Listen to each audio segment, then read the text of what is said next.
നമുക്കിന്ന് ആശ മാറിപ്പോയിട്ടുണ്ട് എന്ന് നാം ചിന്തിച്ചു. ആശയ്ക്ക് പകരം മോഹങ്ങളുടെ ഉറപ്പിന് വേണ്ടി ഇന്ന് ലോകം പാഞ്ഞടക്കുകയാണ്. മോഹങ്ങൾ വർദ്ധിക്കുമാറുള്ള ശുശ്രൂഷകൾ ഞാൻ ഓർക്കുന്നുണ്ട്. ഞാൻ ആദ്യമായിട്ട് വിശ്വാസത്തിൽ വന്ന് സ്നാനപ്പെട്ട് പെന്തക്കോസ്റ്റൽ ചർച്ചിൽ ചേരുമ്പം എൻ്റെ ഉള്ളിലെ ചിന്ത ഇതായിരുന്നു: ഇനിമേലിൽ സ്നാനപ്പെട്ടു, ഇനി എല്ലാം തീർന്നു, ഇനി എൻ്റെ ജീവിതം വേറൊന്നായിരിക്കും, ഞാൻ കർത്താവിൻ്റെ എവിടെയെങ്കിലും പോയി മരിക്കേണ്ടി വരും എന്നൊക്കെ ചിന്തിച്ചിരിക്കുമ്പോഴാണ് പ്രസംഗകൻ എന്നെ വല്ലാതെ ആശിപ്പിക്കുകയാണ് ചർച്ചകളിൽ. അതായത് ആശ്വസിപ്പിക്കുക എങ്ങനെയാണ്: നിനക്ക് എന്ത് മാനം നഷ്ടപ്പെട്ടിട്ടുണ്ടോ അതെല്ലാം തിരിച്ചു കിട്ടും, നിനക്ക് വിശാലമായ മാർഗ്ഗങ്ങൾ നീ അനുഗ്രഹിക്കും. ഇപ്പം ഞാനിതെന്താ കേൾക്കുന്നത്? കാരണം ഒരു മനുഷ്യനൊരു കുഞ്ഞുണ്ടായി വീണ അന്നു മുതൽ പാലാണെന്ന് പറഞ്ഞ്, സോഫ്റ്റ് വചനമാണെന്ന് പറഞ്ഞ്, മുറിവേൽപ്പിക്കാത്തതാണെന്ന് പറഞ്ഞ് കൊടുക്കുന്ന മുഴുവൻ ഈ ലോകത്തിൻ്റെ വിഷമാണ് എന്നുള്ളതാണ്. അതുകൊണ്ടാണ് ഇന്ന് സഭകൾക്കും വിശ്വാസികൾക്കൊന്നും ആരോഗ്യമില്ലാതിരിക്കുന്നത്. നമ്മൾ ഇത്രയും നേരവും പറഞ്ഞതൊന്ന് ചുരുക്കി പറയുകയാണെങ്കിൽ ഇത്രയാണ്: മനുഷ്യൻ തീർത്തും ഒന്നും ചെയ്യാൻ കഴിയാത്ത വിധം. മനുഷ്യന് ഒന്നും ചെയ്യാൻ കഴിയില്ല എന്ന് പറഞ്ഞാൽ നിങ്ങൾ വിചാരിക്കുമായിരിക്കും എത്രയെല്ലാം കാര്യങ്ങൾ മനുഷ്യന് ചെയ്യാവുന്നല്ലേ, എത്രയെല്ലാം കാര്യങ്ങൾ ചെയ്യാം. ഇപ്പോൾ വൈകിട്ട് എന്താ കഴിക്കേണ്ടതെന്ന് നിങ്ങൾക്ക് തീരുമാനിക്കാം, കഴിക്കണോ വേണ്ടോ എന്ന് തീരുമാനിക്കാം, ഏത് വസ്ത്രം ധരിക്കണമെന്ന് തീരുമാനിക്കാം, ഏത് വണ്ടിയിൽ പോകണമെന്ന് തീരുമാനിക്കാം, ഇതെല്ലാം എന്ത് വാങ്ങണമെന്ന് തീരുമാനിക്കാം. ഇതെല്ലാം വാങ്ങാനും ഉപയോഗിക്കാനൊക്കെ നമുക്ക് സ്വാതന്ത്ര്യമുണ്ട്, നമുക്ക് ചെയ്യാൻ പറ്റും. പക്ഷേ ചെയ്യാൻ പറ്റാത്തത് ക്രിസ്തുവിനെ കണ്ടെത്തുക എന്നുള്ളതാണ്. ദൈവത്തെ സ്വയമേ കണ്ടെത്താൻ കഴിയില്ല എന്നുള്ളതാണ്. അതായത് ദൈവത്തിൻ്റെ ശബ്ദം എനിക്ക് തന്നെ കേൾക്കാൻ, എൻ്റെ ചെവി തുറക്കാതെ, എൻ്റെ കണ്ണ് തുറക്കാതെ എനിക്ക് കേൾക്കാൻ കഴിയില്ല. ദൈവത്തെ പ്രസാദിപ്പിക്കാൻ എനിക്ക് കഴിയില്ല എന്നുള്ളതാണ്. അതായത് ഞാൻ എന്ത് ചെയ്താലും ദൈവത്തിൻ്റെ നിലവാരത്തിലെത്തിക്കാൻ എനിക്ക് കഴിയില്ല. പ്രസംഗിച്ചാൽ യേശുവിൻ്റെ നിലവാരത്തിലെത്തില്ല, എന്ത് ചെയ്താലും എത്തില്ല. സ്നേഹിച്ചാൽ യേശുവിൻ്റെ നിലവാരത്തിലെത്തില്ല, എന്ത് ചെയ്താലും എത്തില്ല. അവിടെ സ്വർഗത്തിൽ യേശുവിൻ്റെ നിലവാരമല്ലാതെ വേറൊരാളുടെയും നിലവാരം അംഗീകരിക്കുകയുമില്ല. അവിടെ കുഞ്ഞാടിൻ്റെ നീതിവസ്ത്രമില്ലാത്ത ഒരാളും ഉണ്ടാകില്ല. നമ്മുടെ നീതിവസ്ത്രങ്ങൾക്കൊന്നും അവിടെ യാതൊരു വിലയുമില്ല. നമ്മൾ എന്ത് ചെയ്താലും ഒരു വിലയും സ്വർഗത്തിലുണ്ടാവില്ല. അവിടെ കുഞ്ഞാടിൻ്റെ നീതിവസ്ത്രം അണിയാത്ത ഒരാളെ പോലും സ്വർഗത്തിൽ നമുക്ക് കാണാൻ കഴിയുകയില്ല. ആ ഒരൊറ്റ നീതി മാത്രമാണ് ദൈവം അംഗീകരിക്കുന്നത്. ആ നീതി ഉണ്ടാക്കാൻ ഒരു മനുഷ്യനും ലോകത്ത് സാധിക്കില്ല എന്നുള്ളതാണ് മനുഷ്യൻ്റെ ബലഹീനത എന്ന് പറയുന്നത്. പാപത്തെ നമ്മൾ 3 തലത്തിൽ കണ്ടപ്പോഴും: ഒന്ന് പ്രവൃത്തികളാൽ, മറ്റൊന്ന് ഹൃദയത്തിൽ, മൂന്നാമത് ശരീരത്തിൻ്റെ ബലഹീനതകൾ എന്ന് വന്നപ്പോഴേക്കും നമുക്കറിയാം ഇവിടെ രക്ഷപ്പെടാൻ ആകെ ഒരു വഴിയുള്ളൂ: പകരം ഒരാളെ അന്വേഷിക്കുക. എനിക്ക് ഈ എക്സാം തോക്കും, എൻ്റെ വീട്ടിലെ വലിയ പരീക്ഷയാണ്, എനിക്ക് അയാളുടെ മുഖത്ത് നോക്കി മാത്രം ഒന്നും പറയാൻ പറ്റുന്നില്ല, എനിക്ക് ദേഷ്യം അടക്കാൻ പറ്റുന്നില്ല, വർഷങ്ങളായിട്ട് ഇങ്ങനെ കിടക്കുക, പറ്റുന്നില്ല. അവിടെയാണ് നിസ്സഹായാവസ്ഥ. ശരീരത്തിൽ എന്തുണ്ടാകുന്നില്ല? സ്നേഹം ഉണ്ടാകുന്നില്ല. അവിടെ നിങ്ങൾക്കൊരു പകരക്കാരനില്ലാതെ ആ പരിപാടി നടക്കുകയില്ല. എൻ്റെ കഴിഞ്ഞ വർഷം ഒരു എക്സാമ്പിൾ: ഞങ്ങളുടെ വളരെ ക്ലോസ് ആയിട്ടുള്ള ഒരു ഫാമിലി, ഒരു ഡോക്ടറാണ് ആ സഹോദരി. അപ്പം ഈ സഹോദരി ഒരു ദിവസം എന്നോട് പറഞ്ഞു, എനിക്ക് വലിയൊരു ക്രൈസിസ് ഉണ്ട്, ഒരു പ്രതിസന്ധി ഉണ്ട്. ഞാൻ ചോദിച്ചു, എന്താണ് പ്രതിസന്ധി എന്താണെന്ന് വെച്ച് കഴിഞ്ഞാൽ, അവരുടെ ഹോസ്പിറ്റലിൽ ഒരു അറ്റൻഡർ ഈ വളരെ സാമ്പത്തികമായിട്ട് പ്രയാസമാണ്, എന്നെ സഹായിക്കണം എന്നൊക്കെ പറഞ്ഞ് പൈസ വാങ്ങിച്ചു. 2500 രൂപ അവർ കൊടുത്തു, ചുമ്മാ ക്യാഷ് കൊടുത്തു. പക്ഷെ പിറ്റേ ദിവസം ഹോസ്പിറ്റലിൽ വന്നപ്പോൾ ഈ ഡോക്ടർ പറഞ്ഞു, എനിക്ക് ഭയങ്കര തിരക്കാണ്, OP-യിൽ 2 മരുന്നൊന്നും എടുത്തുകൊണ്ട് തരാമോ ഫാർമസിയിൽ എന്ന് ചോദിച്ചു. പ്ലീഡ് ചെയ്തു, റിക്വസ്റ്റഡ്. ഉടനെ ഈ അറ്റൻഡർ പറഞ്ഞു, ഇതൊന്നും എൻ്റെ പണിയല്ല, അതൊക്കെ ആരുടെയാണ് പണിയെന്ന് വെച്ചാൽ അവരോട് പറയണം, എനിക്ക് മടുത്തു, എന്നെക്കൊണ്ട് ചെയ്യാൻ പറ്റില്ല. 2-3 പ്രാവശ്യം ഈ ഡോക്ടർ പ്ലീഡ് ചെയ്തു, പ്ലീസ്. കഴിഞ്ഞ ദിവസം പൈസ മേടിച്ചുകൊണ്ട് പോയ ആളാണ്, അപ്പം ഭയങ്കര സ്നേഹമായിരുന്നു. ഇയാളാ അത്രയും വിശ്വാസികളെന്ന് എൻ്റെ വായി വന്നു. അത്രയും പേഷ്യൻസിൻ്റെ മുൻപിൽ വെച്ച് ഡോക്ടറോട് അപമാനിക്കുന്ന രീതിയിൽ പെരുമാറി. ഇപ്പം ഡോക്ടർക്ക് ഭയങ്കര സങ്കടമായി. എന്നോട് പറഞ്ഞു, ഞാൻ ഹോസ്പിറ്റലിൽ പോകുമ്പോഴെല്ലാം ആളുകളോടെല്ലാം വിഷ് ചെയ്യും, ഗുഡ് മോർണിംഗ് പറഞ്ഞാൽ പോകുന്ന എല്ലാവരോടും ഒരുപോലെ. പക്ഷേ ഈ മനുഷ്യനെ കാണുമ്പോൾ മാത്രം എനിക്ക് ചിരിക്കാൻ പറ്റുന്നില്ല, മുഖത്ത് നോക്കാൻ പറ്റുന്നില്ല. എന്ത് ചെയ്യും? ഞാൻ പറഞ്ഞു, നിങ്ങൾ ദയവായിട്ട് നാളെ ഹോസ്പിറ്റലിൽ പോകുമ്പം ആളെ നോക്കി ചിരിക്കരുത്. അതെന്താണ്? ചിരിച്ചാൽ എന്താ കുഴപ്പം? ചിരിച്ചാലൊരു കുഴപ്പമുണ്ട്, ആ ചിരി ഒട്ടും ഭംഗിയായിരിക്കില്ല, അല്ലേ? ഒരു വക്രിച്ച ചിരിക്കാൻ നമ്മൾ, കാരണം അയാൾ അത്രയ്ക്കും മോശമാണെന്ന് നമുക്കറിയാം. അപ്പം ആളെ നോക്കി ചിരിക്കുമ്പോൾ ആ ചിരിക്കൊരു സൗന്ദര്യം ഉണ്ടാവില്ല. അതുമാത്രമല്ല, ആ ഒരു സൗന്ദര്യമില്ലാത്തൊരു ചിരിച്ചിട്ട് ഇങ്ങോട്ട് ഇറങ്ങുമ്പം ഇറങ്ങുന്ന ആളുടെ ചിന്ത എന്തെന്നറിയോ? അവൻ എന്നോട് ഇത്രയും മോശമായിട്ട് പെരുമാറിയിട്ടും അവനെ നോക്കി ചിരിക്കാൻ എനിക്ക് കഴിഞ്ഞല്ലോ, അപ്പോൾ അവനേക്കാളും ഭേദമായിട്ടാണ് ഞാൻ ഇറങ്ങുന്നത്. പക്ഷെ ചിരി എങ്ങനത്തെ ചിരിയായിരുന്നു? ദൈവം നോക്കുമ്പോൾ 0 ആയിരുന്നു, അല്ലേ? ഒരു വാല്യൂവും ഇല്ലാത്ത. അപ്പോൾ ഒരു വാല്യൂവും ഇല്ലാത്ത ഒരു ഗിഫ്റ്റ് അർപ്പിച്ചിട്ട് അതിൻ്റെ അഹങ്കാരവുമായിട്ട് തിരിച്ചിറങ്ങേണ്ടി വരും, അല്ലേ? അപ്പോൾ എന്തൊക്കെയാണ് സംഭവിക്കുന്നത്? ശരിക്കും അനുസരിക്കുന്നുമില്ല, എന്നാൽ അനുസരിക്കാതെ തന്നെ ഞാൻ അനുസരിച്ചു എന്നുള്ള ഒരു സ്വയനീതിയുടെ അഹങ്കാരവും കൊണ്ട് ഇറങ്ങേണ്ടി വരും. ഞാൻ പറഞ്ഞു, ദയവായിട്ട് നാളെ ആ മനുഷ്യനെ നോക്കി ചിരിക്കരുത്, പകരം വേറൊരു വഴിയുണ്ട്. പക്ഷെ അതെന്താണ് വഴി? സ്റ്റെപ്പ് കയറുമ്പോൾ പറയുക, ഞാനല്ല, ക്രിസ്തു അത്ര എന്നിൽ ജീവിക്കുന്നു, ഞാൻ അവൻ്റെ കൂടെ ക്രൂശിക്കപ്പെട്ടിരിക്കുന്നു, ഇത് ക്രിസ്തുവാണ് എന്നിലൂടെ ജീവിക്കുന്നത്. അപ്പം ആളെ കാണുമ്പോൾ തന്നെ കർത്താവ് ഇടപെട്ടോളൂ. പകരക്കാരൻ അതാണ്. ഈ മനുഷ്യനെ കണ്ടപ്പോൾ ഭയങ്കര സന്തോഷമായിട്ട് ഇടപെട്ടു, സോറി പറഞ്ഞു, പുള്ളി ഇങ്ങോട്ട് ഭയങ്കര സ്നേഹമായി സംസാരിച്ചു. അപ്പം ആരാ ചെയ്തത്? കർത്താവാണ്. ഈ കർത്താവ് എവിടെ ഉണ്ടെന്ന് നമ്മളിന്ന് കണ്ടുപിടിക്കാൻ പോകുന്നത്. എവിടെയുണ്ട്? 2000 വർഷങ്ങൾക്ക് മുമ്പ് ഇത് പൂർത്തിയായി നമ്മൾ വിശ്വസിക്കുന്നു, അല്ലേ? എനിക്ക് വേണ്ടിയുള്ള നീതി അവൻ പൂർത്തിയാക്കിയെന്ന് വിശ്വസിക്കുന്നു. ഞാൻ മരിച്ചു എന്ന് വിശ്വസിക്കുന്നു. ഞാൻ പുനരുത്ഥാനം ചെയ്ത് സ്വർഗത്തിലിരിക്കുന്നു എന്ന് വിശ്വസിക്കുന്നു. പക്ഷെ നമ്മുടെ അവയവങ്ങളിൽ നോക്കുമ്പോൾ മരിച്ചതിൻ്റെ ഒരു ലക്ഷണവും കാണാനില്ല. അപ്പോൾ എന്തുകൊണ്ടാണത്? പലപ്പോഴും നമ്മൾ നോക്കുമ്പം ഈ മരിച്ചെന്ന് പറയുന്നതല്ലാതെ, പ്രസംഗിക്കാൻ കൊള്ളാമെന്നുള്ളതല്ലാതെ, തക്ക സമയത്ത് ഈ പഴയ മനുഷ്യൻ ചാടി വരുന്നത് നമുക്ക് കാണാം. ഇത് എവിടെ നിന്നാണ് ഈ വരുന്നത്? നിങ്ങൾ ചിന്തിച്ചിട്ടുണ്ടോ? അപ്പോൾ എന്തൊരു കഷ്ടമാണ്, അല്ലേ? ഏറ്റവും കൂടുതൽ നമ്മളെ ബുദ്ധിമുട്ടിക്കുന്നത് ഈ പഴയ മനുഷ്യൻ ചത്തില്ലല്ലോ, ഇത് പിന്നെ ഉണ്ടല്ലോ. അപ്പം മരണം എന്ന തത്വം അതിന്മേൽ വർക്ക് ചെയ്യാൻ തുടങ്ങി പഴയ മനുഷ്യൻ്റെ മേൽ. എന്നാൽ അത് പൂർണ്ണമായും നീങ്ങിപ്പോകുന്നത് നമ്മുടെ മരണത്തോടെ മാത്രമേ ഉള്ളൂ. അതുവരെയും ഈ പഴയ മനുഷ്യൻ ഓരോ ദിവസവും മരണത്തിന് ഏൽപ്പിക്കപ്പെട്ടുകൊണ്ടിരിക്കുന്നത്. കാരണം മരണം എന്ന തത്വം ഇവൻ്റെ മേൽ മരിച്ചു എന്നുള്ള ഫെയ്ത്ത്, കാഴ്ചയിൽ മരിച്ചിട്ടില്ല, അനുഭവങ്ങളിൽ മരിച്ചിട്ടില്ല, പക്ഷേ വിശ്വാസത്തിൽ എന്ത് ചെയ്തിരിക്കുന്നു? ഈ പഴയ മനുഷ്യൻ മരിച്ചിരിക്കുന്നു. അത് ഓരോ പ്രവൃത്തി വരുമ്പോഴും, ഓരോ പ്രലോഭനം വരുമ്പോഴും ഞാൻ വിശ്വാസത്താൽ പിടിച്ചെടുക്കുകയാണ് ഈ പഴയ മനുഷ്യൻ്റെ മരണവും പുതിയ മനുഷ്യൻ്റെ ജീവനും. That's second by second experience all through our life. അപ്പോൾ ഇവിടെ നമ്മൾ എന്താണ് ഈ പകരക്കാരനോട് നമുക്ക് ലഭിക്കുന്നത്? ഈ പകരക്കാരൻ എവിടെ ഉണ്ട്? ഇതൊരു വലിയ ചോദ്യമാണ്, അല്ലേ? യേശു 2000 വർഷങ്ങൾക്ക് മുമ്പ് അനുസരിച്ച് ഇന്നെങ്ങനെയാണ് നമുക്കത് ഫുൾഫിൽഡ് ആകുന്നത് എന്ന് നമുക്കൊന്ന് നോക്കാം. ഇന്നലെ നമ്മൾ പറഞ്ഞു നിർത്തിയതിൽ നിന്നാണ് ഇന്ന് ആരംഭിക്കുന്നത്. ഇന്നലെ ഓർമ്മയുണ്ടോ പറഞ്ഞു നിർത്തിയ എവിടെയാന്ന്? ആത്മാവിനെയും പ്രാണനെയും വേർതിരിക്കുന്ന ദൈവത്തിൻ്റെ വചനം. അപ്പോൾ നമുക്ക് പ്രാണൻ്റേതാണോ ആത്മാവിൻ്റേതാണോ ഈ ചിന്ത എന്ന് മനസ്സിലാക്കാൻ ദൈവത്തിൻ്റെ വചനത്തിൻ്റെ ഒരു ഓപ്പറേഷൻ എപ്പോഴും നടക്കേണ്ടതായിട്ട് ആവശ്യമുണ്ട്. അത് ജീവിതകാലം മുഴുവൻ നടന്നെങ്കിൽ മാത്രമേ നമുക്ക് ഓരോ കാര്യം കേൾക്കുമ്പോൾ, ഒരു പ്രസംഗം കേൾക്കുമ്പോൾ, ഒരു ശുശ്രൂഷ കേൾക്കുമ്പോൾ, ഇത് എൻ്റെ ആത്മാവിനോടാണോ എൻ്റെ പ്രാണനോടുള്ള പാലാണോ ആത്മാവിനുള്ള കട്ടിയാഹാരമാണോ എന്ന് നമുക്ക് തിരിച്ചറിയണമെങ്കിൽ വചനം നമുക്കൊരു അഭ്യസനമായിട്ട് മാറണം. ഓക്കെ, അപ്പോൾ നമ്മൾ ഒരു വാക്ക് അതിനിടയ്ക്ക് വിട്ടുപോയിരുന്നു, നീതിയുടെ വചനം. അതിന്ന് ഞാൻ വിശദീകരിക്കാമെന്ന് ഞാൻ നിങ്ങളോട് പറഞ്ഞിരുന്നു. നീതിയുടെ വചനം എന്ന് പറഞ്ഞാൽ എന്താണ് എന്ന് നമുക്കൊരു വിശദീകരണത്തിലേക്ക് നമുക്കിന്ന് പോവാം. ഈ നീതിയുടെ വചനം എന്ന വാക്ക് നമ്മൾ മനസ്സിലാക്കുമ്പോൾ യേശുക്രിസ്തു എന്ന പകരക്കാരൻ എവിടെയാണ് എന്നും കൂടെ നമുക്ക് മനസ്സിലാവും. How can we experience that substitute? റോമാലേഖനം 9-ാം അധ്യായത്തിൻ്റെ 30-ാം വാക്യം മുതൽ നമുക്ക് വായിക്കാം. ആകയാൽ നാം എന്തു പറയേണ്ടു?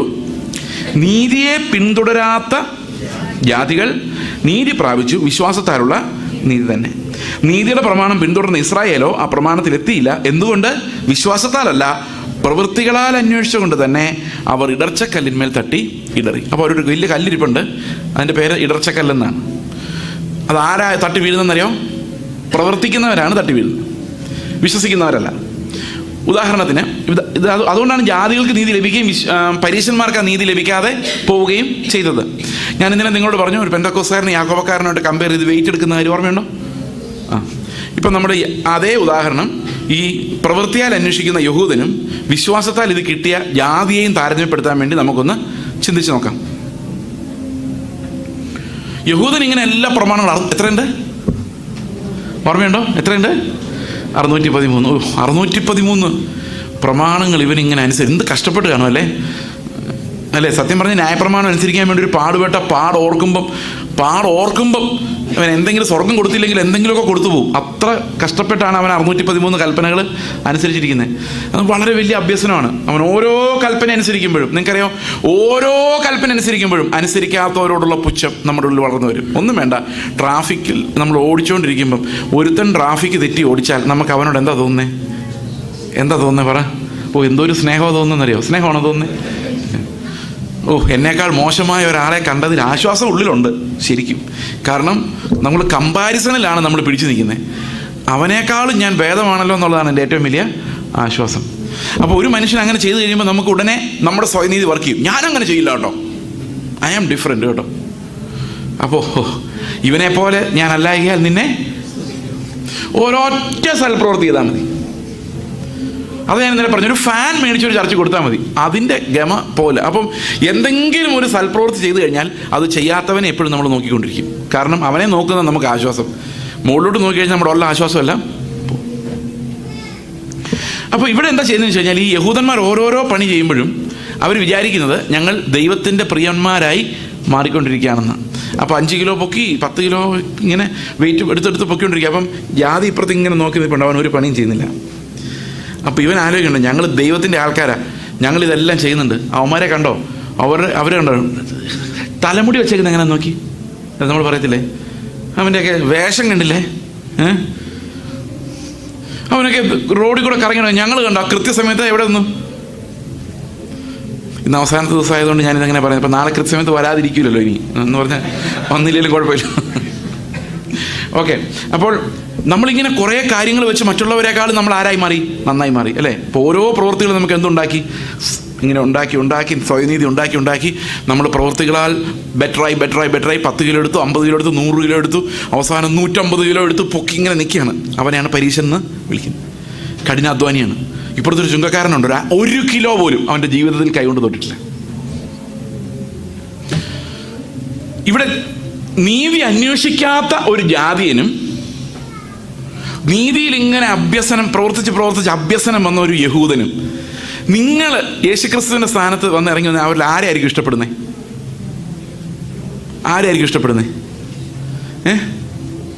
ഈ നീതി അന്വേഷിച്ച് കഷ്ടപ്പെട്ടവനല്ലേ?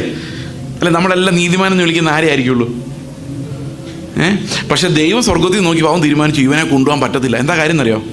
ഇവനെ കൊണ്ടുപോയാൽ ഇവൻ്റെ ഉള്ളിൽ ദൈവത്തിൻ്റെ നീതിയുമായി താരതമ്യം ചെയ്യുമ്പോൾ ഒരു നീതി പോലും ഇവനില്ലെങ്കിലും ഇവൻ ആരായിട്ടാ നിൽക്കുന്നത്? അവിടെ വലിയ നീതിമാനായിട്ടാണ് നിൽക്കുന്നത് അല്ലേ? അപ്പോൾ അവന് നീതി ഇല്ല എന്നൊരു ബോധമില്ല, പാപബോധമില്ല, നുറുക്കമില്ല.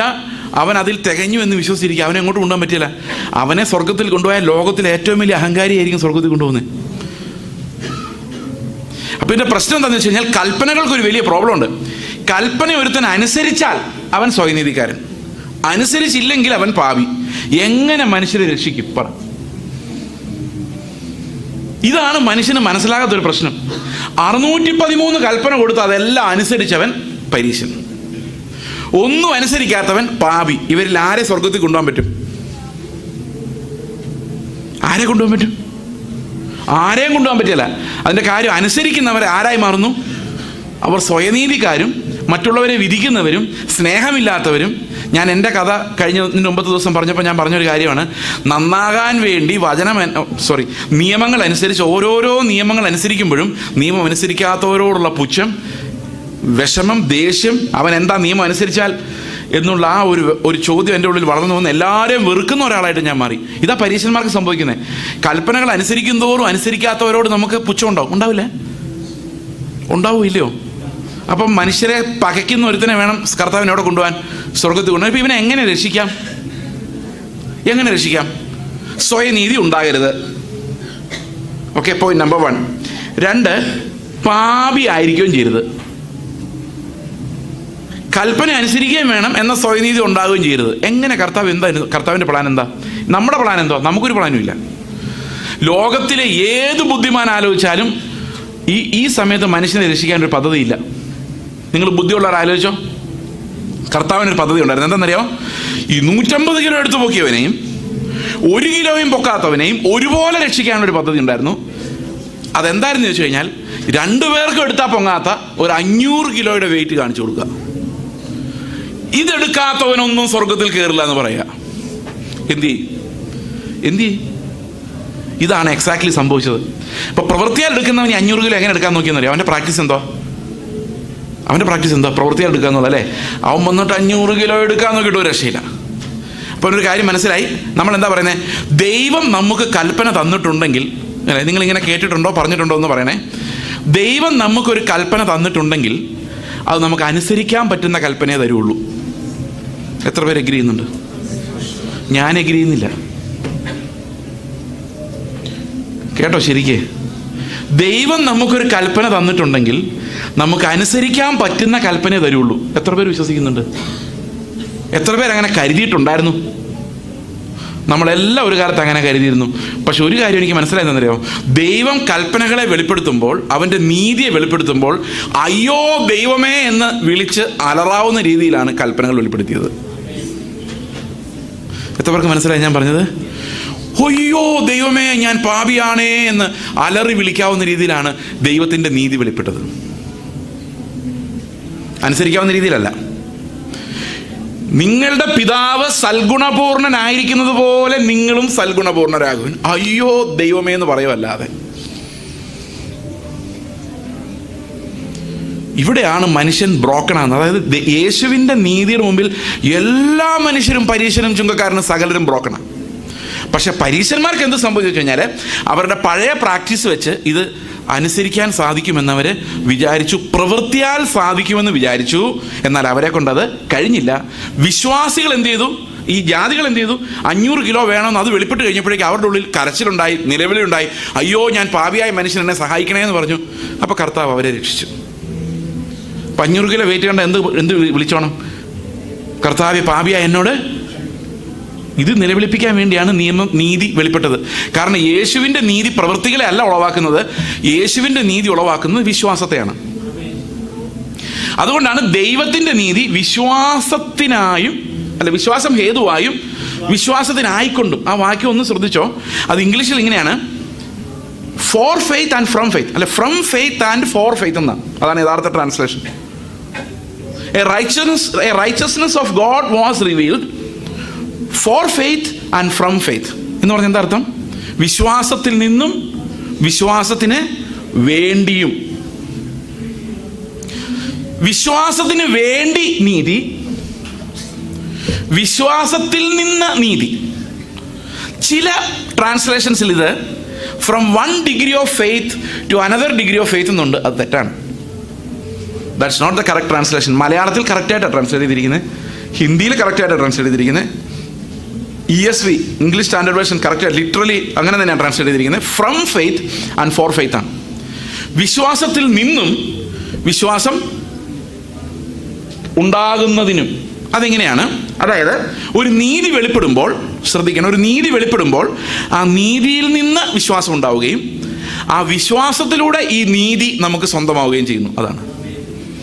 When a righteousness is revealed, faith is generated from that righteousness, and righteousness can be claimed only by that faith. വിശ്വാസം എന്ന ബ്രിഡ്ജ് ദൈവത്തിൻ്റെ നീതിയുടെ വെളിപ്പാടിൽ നിന്ന് ഇങ്ങോട്ടാണ് പണിയപ്പെടുന്നത്. ആ പാലത്തിലൂടെ അങ്ങോട്ടാണ് നമ്മൾ വിശ്വാസത്തെ നേടിയെടുക്കുന്നത്. അതായത് faith is a bridge that connects God to man, not man to God. യേശുവിൻ്റെ നീതിയുടെ വചനം കേൾക്കുമ്പോൾ ഓട്ടോമാറ്റിക്കലി വചനം ഹൃദയത്തെ തുറക്കും. തുറക്കുന്നത് എങ്ങനെയാണ്? അതാണ് പാലം. അത് എവിടെ നിന്ന് എങ്ങോട്ട് വരുന്ന പാലമാണ്? ഉയരത്തിൽ നിന്ന് നമ്മുടെ നേരെ വരുന്ന പാലമാണ്. ആ പാലത്തിലൂടെ അങ്ങോട്ട് നടക്കുമ്പോൾ നമുക്ക് എന്ത് വരുന്നു? വിശ്വാസത്തെ. ഈ വിശ്വാസം ഉണ്ടാകുന്നത് നീതിയാലാണ്, നീതി ഉണ്ടാകുന്നതും വിശ്വാസത്താലുമാണ്. മനസ്സിലാകുന്നുണ്ടോ ഞാൻ പറയുന്നത്? ശരി, ഇതിനൊരു വാക്യം കൂടെ പറഞ്ഞ കാലേ അതല്ല നല്ലത്. 2 പത്രോസ് 1:1 വായിച്ച്. 2 Peter 1:1. 2 Peter 1:1. ആ, യേശുക്രിസ്തുവിന്റെ ദാസനും അപ്പോസ്തലനുമായ ശീമോൻ പത്രോസ് നമ്മുടെ ദൈവത്തിൻ്റെയും രക്ഷിതാവായ യേശുക്രിസ്തുവിൻ്റെയും നീതിയാൽ ഞങ്ങൾക്ക് ലഭിച്ചതുപോലെ അതേ വിലയേറിയ വിശ്വാസം ലഭിച്ചവർക്ക് എഴുതുന്നത്. ഈ വിശ്വാസം എങ്ങനെ എനിക്ക് കിട്ടിയെന്നറിയോ? ഈ വിശുദ്ധ വിശ്വാസം എനിക്ക് എങ്ങനെ കിട്ടിയെന്നറിയോ? സുവിശേഷത്തിലെ നീതി എനിക്ക് വെളിപ്പെട്ടപ്പോഴാണ്. ആ നീതിയാണ് എൻ്റെ കണ്ണ് തുറക്കുന്നത്. I am incapable, only God can do it. വിശ്വാസം എൻ്റെ ഉള്ളിൽ ഉണ്ടാക്കിയത് എന്താണ്? ആ നീതിയുടെ വെളിപ്പാടാണ്. ഇനി ആ നീതി എനിക്ക് എങ്ങനെ കിട്ടുന്നത്? അത് എന്നിലുളവായ ഈ വിശ്വാസത്താലാണ് ആ നീതി എനിക്ക് ലഭിക്കുന്നത്. ഞാൻ പറയുന്നത് ഇപ്പോൾ ഇത് ബാക്കി വാക്യം മനസ്സിലാവും. ഓക്കെ, 10-ാം അധ്യായം 10-ാം വാക്യം 31-ാം വാക്യം. നീതിയുടെ പ്രമാണം പിന്തുടർന്ന് ഇസ്രായേൽ ആ പ്രമാണത്തിൽ എത്തിയില്ല. അത് എന്തുകൊണ്ട്? വിശ്വാസത്താലല്ല, പ്രവൃത്തികളാൽ അന്വേഷിച്ചുകൊണ്ട് തന്നെ അവർ ഇടർച്ചക്കല്ലിന്മേൽ തട്ടി ഇടറി. അപ്പോൾ യേശുവിൻ്റെ നീതി വെളിപ്പെട്ടപ്പോൾ that was a stumbling block for all those who try to obey the law by work. പ്രവൃത്തികളാൽ ഇത് പൂർത്തീകരിക്കാൻ ശ്രമിച്ച എല്ലാവർക്കും യേശുക്രിസ്തുവിൻ്റെ നീതി ഒരു സ്റ്റംബ്ലിംഗ് ബ്ലോക്കായിരുന്നു, ഒരു ഇടർച്ചക്കല്ലായിരുന്നു. അടുത്ത വാക്യം, ഇതാ ഞാൻ സിയോനിൽ ഇടർച്ചക്കല്ലും തടങ്കൽ പാറയും വയ്ക്കുന്നു, അവനിൽ വിശ്വസിക്കുന്നവൻ ലജ്ജിച്ചു പോവുകയില്ല എന്ന് എഴുതിയിരിക്കുന്നുവല്ലോ. അപ്പൊ പ്രവൃത്തിയാൽ എടുക്കാൻ പോകുന്നവനെല്ലാം ലജ്ജിച്ചു പോകാനും അവർ നിലവിളിച്ച് വിശ്വാസത്താൽ അത് നേടാനും വേണ്ടിയാണ് എന്തു വെച്ചത്? നമ്മളെ കൊണ്ട് അപ്രാപ്യമായ ഒരു നീതി ദൈവം വെളിപ്പെടുത്തിയത്. ഇവിടെ എന്താ പ്രശ്നം എന്നറിയോ? ഇപ്പം എനിക്ക് പറ്റാത്തൊരു നീതി വരുന്നു, ഒരു 500 കിലോ വെയിറ്റാണ്. അപ്പം ഞാനിത് കർത്താവേ എന്നെ കൊണ്ട് കഴിയുന്നില്ലല്ലോ എന്ന് നിലവിളിക്കുന്നു. ഞാനല്ല, ക്രിസ്തു അത്രേ ജീവിക്കുന്നതെന്ന് വിശ്വസിക്കുന്നു. ഞാൻ അവൻ്റെ കൂടെ ക്രൂശിക്കപ്പെട്ടിരിക്കുന്നു. ഇനി എൻ്റെ ഉള്ളിൽ വസിക്കുന്നത് ഞാനല്ല, ക്രിസ്തു അത്രേ. ഞാൻ വിശ്വാസത്താല അവൻ്റെ ജീവൻ ജീവിക്കുന്നു. അപ്പോൾ പകരക്കാരൻ എന്ത് ചെയ്യുന്നു? ഈ 500 കിലോ പൊക്കുന്നു എന്ന് വിചാരിച്ചോ. ഈ പകരക്കാരൻ 500 കിലോ പൊക്കി എൻ്റെ ഗമ ആർക്കായിരിക്കും? സ്വയനീതി എനിക്ക് ഉണ്ടാവോ? ആ ഡോക്ടറുടെ കാര്യം പറഞ്ഞ് ചിരിച്ചിട്ട് ഇറങ്ങി വന്നപ്പോൾ ഡോക്ടർ ജീവിതത്തിൽ പറയോ ഞാൻ അവനെ നോക്കി ചിരിച്ചു എന്ന്? പറയല. എന്തുകൊണ്ട് പറയല? 2 ആഴ്ച നോക്കിയിട്ട് തോറ്റുപോയതാണ്, നടന്നിട്ടില്ല. ഞാനല്ല, പകരം ക്രിസ്തു അത്ര എന്ന് പറഞ്ഞപ്പോൾ പകരക്കാരനല്ലേ അത് ചെയ്തത്. വിശ്വാസം ആരിലേക്ക് നമ്മൾ എത്തിക്കുന്നത്? ടു മൈ സബ്സ്റ്റിറ്റ്യൂട്ട്, അല്ലേ? ആ സബ്സ്റ്റിറ്റ്യൂട്ട് അത് ചെയ്ത ക്രെഡിറ്റ് ആർക്കാ? നമുക്ക് സ്വയനീതി ഉണ്ടായോ? ഇല്ല. എന്നാൽ പരീശന്മാരുടെ ശാസ്ത്രിയുടെ നീതിയെ കവിഞ്ഞു. പക്ഷെ എന്തുണ്ടായില്ല? സ്വയനീതി ഉണ്ടായില്ല. അങ്ങനെ ഒരാളെ ബ്രോക്കൺ ഹാർട്ടഡാക്കി നിലനിർത്തിക്കൊണ്ട് നീതിയെ പൂർത്തിയാക്കുവാൻ നമുക്ക് അപ്രാപ്യമായ ഒരു നീതിയുടെ വെളിപ്പാട് ആവശ്യമായിരുന്നു. അതുകൊണ്ടാണ് സുവിശേഷത്തിൽ നീതി രക്ഷിക്കാൻ ശക്തിയുള്ള നീതിയാണെന്നും അതിൽ ഞാൻ അഭിമാനിക്കുന്നുവെന്നും ലജ്ജിക്കുന്നില്ല എന്നും പൗലോസ് പറയുന്നതിൻ്റെ കാരണം. ഓക്കെ, അപ്പോൾ നമ്മൾ ഒരിക്കലും പറയരുത് പ്രായോഗിക ജീവിതമാണ് ക്രിസ്തീയ ജീവിതം. നല്ല വിശ്വാസ ജീവിതമാണ് ക്രിസ്തീയ ജീവിതം.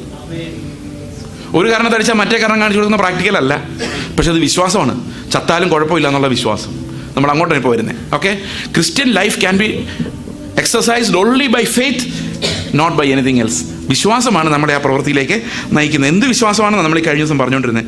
നമ്മൾ വിചാരിക്കുന്നതിലെ പെന്തക്കോസ്തിൻ്റെ 7 അടിസ്ഥാന പ്രമാണങ്ങളുള്ള വിശ്വാസമല്ല. അതിലും ഭേദം ഏത് സഭയ്ക്കുണ്ട് അങ്ങനത്തെ ഉപദേശങ്ങൾ. യാക്കോബക്കാർ പറഞ്ഞ 7 കൂദാശകൾ എന്ന് പറയും, പെന്തക്കോസ്ത് പറഞ്ഞ 7 അടിസ്ഥാന ഉപദേശങ്ങൾ എന്ന് പറയും. 7 അടിസ്ഥാന ഉപദേശങ്ങൾ ബൈബിളിലുണ്ട്. പക്ഷെ അതിനിടയ്ക്ക് ഒരു കാര്യം എഴുതിയിട്ടുണ്ട്, അപ്പോസ്തലന്മാരുടെ ഉപദേശം. ആ ഉപദേശമാണ് കേൾക്കേണ്ടത്. അതാണ് നമ്മൾ പഠിക്കേണ്ട ഫണ്ടമെൻ്റൽ. അതിലേക്കാണ് നമ്മളിപ്പോൾ വന്നുകൊണ്ടിരിക്കുന്നത്. ഓക്കെ, 10-ാം വാക്യം, 10-ാം അധ്യായം. സഹോദരന്മാരെ, അവർ രക്ഷിക്കപ്പെടണമെന്ന് തന്നെ എൻ്റെ ഹൃദയവാഞ്ചയും അവർക്ക് വേണ്ടി ദൈവത്തോടുള്ള എൻ്റെ യാചനയുമാകുന്നു. കാരണം അവർ പരിജ്ഞാനപ്രകാരം അല്ലെങ്കിൽ ദൈവത്തെ സംബന്ധിച്ച് എരിവുള്ളവർ എന്ന് ഞാൻ അവർക്ക് സാക്ഷ്യം പറയുന്നു. നമുക്ക് എല്ലാവർക്കും ദൈവത്തോട് ഭയങ്കര സ്നേഹമല്ലേ? നല്ല എരിവല്ലേ? നല്ല എരിവാണോ ദൈവത്തോട്? നല്ല എരിവല്ലേ? പക്ഷെ എന്താ കുഴപ്പം? പരിജ്ഞാനം ഇത്തിരി കുറവാന്ന് മാത്രമേ ഉള്ളൂ, അല്ലേ? അവർ പരിജ്ഞാനപ്രകാരം അല്ലെങ്കിലും ദൈവത്തെ സംബന്ധിച്ച് എരിവുള്ളവരെന്ന് ഞാൻ അവർക്ക് സാക്ഷ്യം പറയുന്നു. അപ്പം പരിജ്ഞാനമില്ലാതെ എരിവുണ്ടായാൽ എന്ത് സംഭവിക്കും? പരിജ്ഞാനമില്ലാതെ എരിവുണ്ടായാൽ എന്ത് സംഭവിക്കും? പരിജ്ഞാനം എന്നുള്ള വാക്കിലേക്ക് നമ്മളിപ്പോൾ വരാൻ പോവാണ്. ഈ വേർഡ് ഒരു വളരെ പ്രധാനപ്പെട്ട വേർഡാണ്. ഈ ക്രിസ്തുവിൻ്റെ ക്രൂശിലെ ആ യാഗത്തിൻ്റെ ഫുൾ റിച്ച്നെസ് നമുക്ക് ലഭിക്കുന്നതിന് നമ്മൾ ഏറ്റവും അത്യാവശ്യമായിട്ട് മനസ്സിലാക്കേണ്ട ഒരു വാക്കാണ് പരിജ്ഞാനം. 1-ാം അധ്യായത്തിൽ നമ്മൾ ആ പരിജ്ഞാനം എന്നുള്ള വാക്ക് അവിടെ വെച്ചിട്ടുണ്ട്. 1-ാം അധ്യായത്തിൽ, അല്ലേ? ദൈവത്തെ പരിജ്ഞാനത്തിൽ ധരിപ്പാൻ മനസ്സിലാകും. ഇവിടെ വീണ്ടും പരിജ്ഞാനം എന്നുള്ള വാക്ക് വന്നിട്ടുണ്ട്. പരിജ്ഞാനമില്ല, പിന്നെ എന്തുണ്ട്? എരിവുണ്ട്. ഈ പരിജ്ഞാനമില്ലാതെ എരിവുണ്ടായാൽ എന്താ സംഭവിക്കും? എന്തൊക്കെയാണ് ചെയ്യുന്നതെന്ന് അവർക്ക് പോലും അറിയാൻ മേലായിരിക്കും. ഇപ്പം എരിവായി ശബരിമലയിലെല്ലാം പ്രശ്നം ഉണ്ടാക്കുന്നു. ഭയങ്കര എരിവ. പരിജ്ഞാനം എന്ന് പറയുന്ന വഴി കൂടെ പോയിട്ടില്ല. എരിവ, അങ്ങോട്ടും ഇങ്ങോട്ടും എല്ലാം എരിവ. ഇങ്ങനെയാണ് എല്ലാം ലോകത്തിലുള്ള എല്ലാ മനുഷ്യരും. അവരെ കുറ്റം പറഞ്ഞിട്ട് കാര്യമൊന്നുമില്ല. ഇവിടെ നോക്ക്, അങ്ങനെയുള്ളവർ എന്ത് ചെയ്യുന്നത്? എരിവുണ്ട്, പരിജ്ഞാനമില്ല. വചനത്തിൻ്റെ ഞാൻ ആദ്യം ദിവസം പറഞ്ഞ പോലെ ഉപദേശ രൂപമില്ല, പക്ഷെ ഭയങ്കര സ്നേഹമാണ് ദൈവത്തോട്. എന്ത് സംഭവിക്കുന്നറിയോ?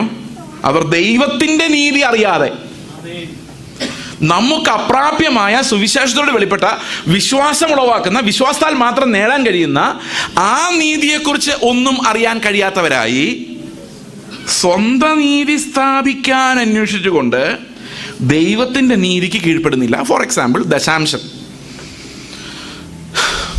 എത്ര ശതമാനം കൊടുക്കുമ്പോഴാണ് നിങ്ങൾ ദശാംശം എന്ന് പറയുന്നത്? 10% അല്ലേ ദശാംശം, അല്ലേ? ടൈത്ത്. ബൈബിളിൽ എവിടെയാണ് എഴുതിയേക്കുന്നത്? മലാഖിയുടെ പുസ്തകം ലാസ്റ്റ് ദശാംശം എന്നുള്ള വാക്ക് കാണുന്നല്ലേ? പുതിയ നിയമത്തിൽ നിന്ന് നമ്മൾ എടുക്കാതെ പഴയ നിയമത്തിൽ നിന്ന് മാത്രം ഈ ദശാംശം നമ്മൾ കറക്റ്റായിട്ട് എന്തിനെടുത്ത് പൊക്കിയെടുത്തെന്നറിയോ? എന്തിനാണെന്നറിയോ? ഞാൻ പറയാതിൻ്റെ രഹസ്യം. ആ 10 രൂപയെങ്കിലും ആരെങ്കിലും കൊടുക്കട്ടെ എന്ന് വിചാരിച്ചാ. ആ റൂളും കൂടെ ഇല്ലെങ്കിൽ നയ പൈസ നമ്മൾ കൊടുക്ക മാട്ടെ. അപ്പൊ ദൈവത്തിന്റെ നീതി എന്ന് പറയുന്നത് 100 രൂപയ്ക്ക് 100 ദൈവത്തിന്റെ ആണ്. എത്ര പേർക്ക് സന്തോഷമായി? ഇപ്പൊ എനിക്ക് 100 രൂപ കിട്ടിയ 100 രൂപ ദൈവത്തിന്റെ. പിന്നെ അതിനകത്ത് ഞാൻ കർത്താവ് ഒരു 10 രൂപ എടുത്തോട്ടെ, കർത്താവ് ഒരു 50 രൂപ എടുത്തോട്ടെ, എൻ്റെ പിള്ളേർക്ക് ചോക്ലേറ്റ് വാങ്ങിക്കാനാണ് 50 രൂപ എടുത്തോട്ടെ. അത് ദൈവത്തിൻ്റെയാ. ഇതെല്ലാം ദൈവത്തിൻ്റെയാ. ഈ 10 രൂപ ഞാൻ ദൈവത്തിനെടുത്ത് 90 എൻ്റെ ആവില്ല. ഇത്രക്ക് മനസ്സിലായെന്ന് ഞാൻ വിചാരിക്കുന്നു. മനസ്സിലായില്ലേ? സിമ്പിൾ അല്ലേ? അല്ലേ? അപ്പോൾ ദൈവത്തിൻ്റെ പരിജ്ഞാനം എന്താ? യേശു നമുക്ക് 10% തന്നെ. യേശു അവൻ്റെ അവസാനത്തെ തുള്ളി രക്തം വരെ നമുക്ക് തന്നെ. He's not a 10% God, he's a 100% God, a God who gave 100%. നമ്മൾ വിചാരിക്കുന്ന 10% കൊടുത്ത് ഇവനെ അങ്ങ് പ്രസാദിപ്പിച്ചേക്കാമെന്ന്. ഇപ്പം സാധാരണ പാസ്റ്റർമാരൊന്ന് കൊടുക്കണം എന്ന് പറയുമ്പം നിങ്ങൾ വിചാരിക്കുക എൻ്റെ ദൈവം ഇയാളും തുടങ്ങിയോന്ന്. ഇത് പാസ്റ്റർ കൊടുക്കുന്ന കാര്യമല്ല ഞാൻ പറഞ്ഞത്. ഇടങ്കൈ വലങ്കൈ അറിയാതെ നിങ്ങൾ കൊടുത്ത് തീരേണ്ട കാര്യമായി പറയുന്നത്. ഇതൊരു ശുശ്രൂഷകൻ കൊടുക്കേണ്ട വിശുദ്ധ പണം എന്ന് പറഞ്ഞൊരു സാധനം ഇല്ല. That you should understand first. ഇവിടെ ഒരു വിശുദ്ധ പണവുമില്ല. പണം ആർക്കാണോ ആവശ്യം അവർക്കുള്ളതാണ്. അത് ചിലപ്പം പാസ്റ്ററായിരിക്കാം, ചിലപ്പം നിങ്ങളുടെ റോഡിലുള്ള നിങ്ങളുടെ സഹവിശ്വാസി ആയിരിക്കാം, നിങ്ങളുടെ ശരീരത്തിൻ്റെ ഭാഗമായിട്ട് ആരാണോ പട്ടിണി ഇരിക്കുന്നത്, ഇതല്ലാതെ വേറെ വരുമാനമില്ലാത്തത്, എവിടെയാണോ ആവശ്യമുള്ളത് അങ്ങോട്ടാണ് മറ്റൊരു അവയവത്തിൽ നിന്ന് കൃപ ഒഴുകേണ്ടത്. അതാ ഞാൻ പറഞ്ഞത് കേട്ടോ. ഓക്കെ, അപ്പോൾ വിഷമമില്ലോ? ഓൾറൈറ്റ്. അപ്പം ദൈവത്തിൻ്റെ നീതി അറിയാതെ എന്ത് ചെയ്തു? മനുഷ്യൻ്റെ നീതി സ്ഥാപിച്ചു. അങ്ങനെയാണ് 10% റൂൾ ഉണ്ടായത്. അല്ലെ നമ്മൾ കൂടുതൽ കൊടുത്തേനെ. 10% റൂൾ ഉണ്ടായതുകൊണ്ട് ഇപ്പം 10 കൊടുത്താൽ മതി. അതുപോലെ നമ്മൾ വിശുദ്ധിക്ക് വേണ്ടി മീശ ഒരു വിശുദ്ധിയുടെ അടയാളമാണ്. ഞാൻ ഈ ഓങ്കോളിൽ ആന്ധ്രയിലൊക്കെ മീശ വേണം പാസ്റ്റർമാർക്ക്, കേരളത്തിൽ വേണ്ട. അപ്പം കേരളത്തിൽ നിന്നൊരു പാസ്റ്റർ മീശയുള്ള ആന്ധ്രയിലെ പാസ്റ്ററെ സപ്പോർട്ട് ചെയ്യാൻ വേണ്ടി ആന്ധ്രയിൽ വന്നു.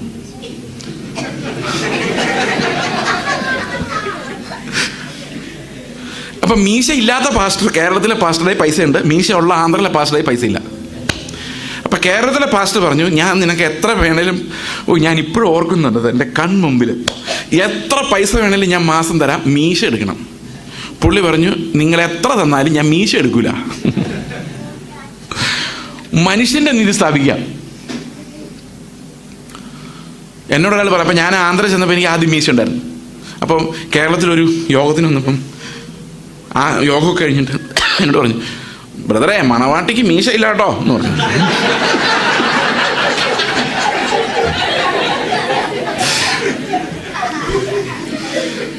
ഞാൻ പറഞ്ഞു, മണവാട്ടിക്ക് സാരി ഉണ്ട് കേട്ടോ എന്ന് പറഞ്ഞു. അത് പുള്ളിക്കില്ല.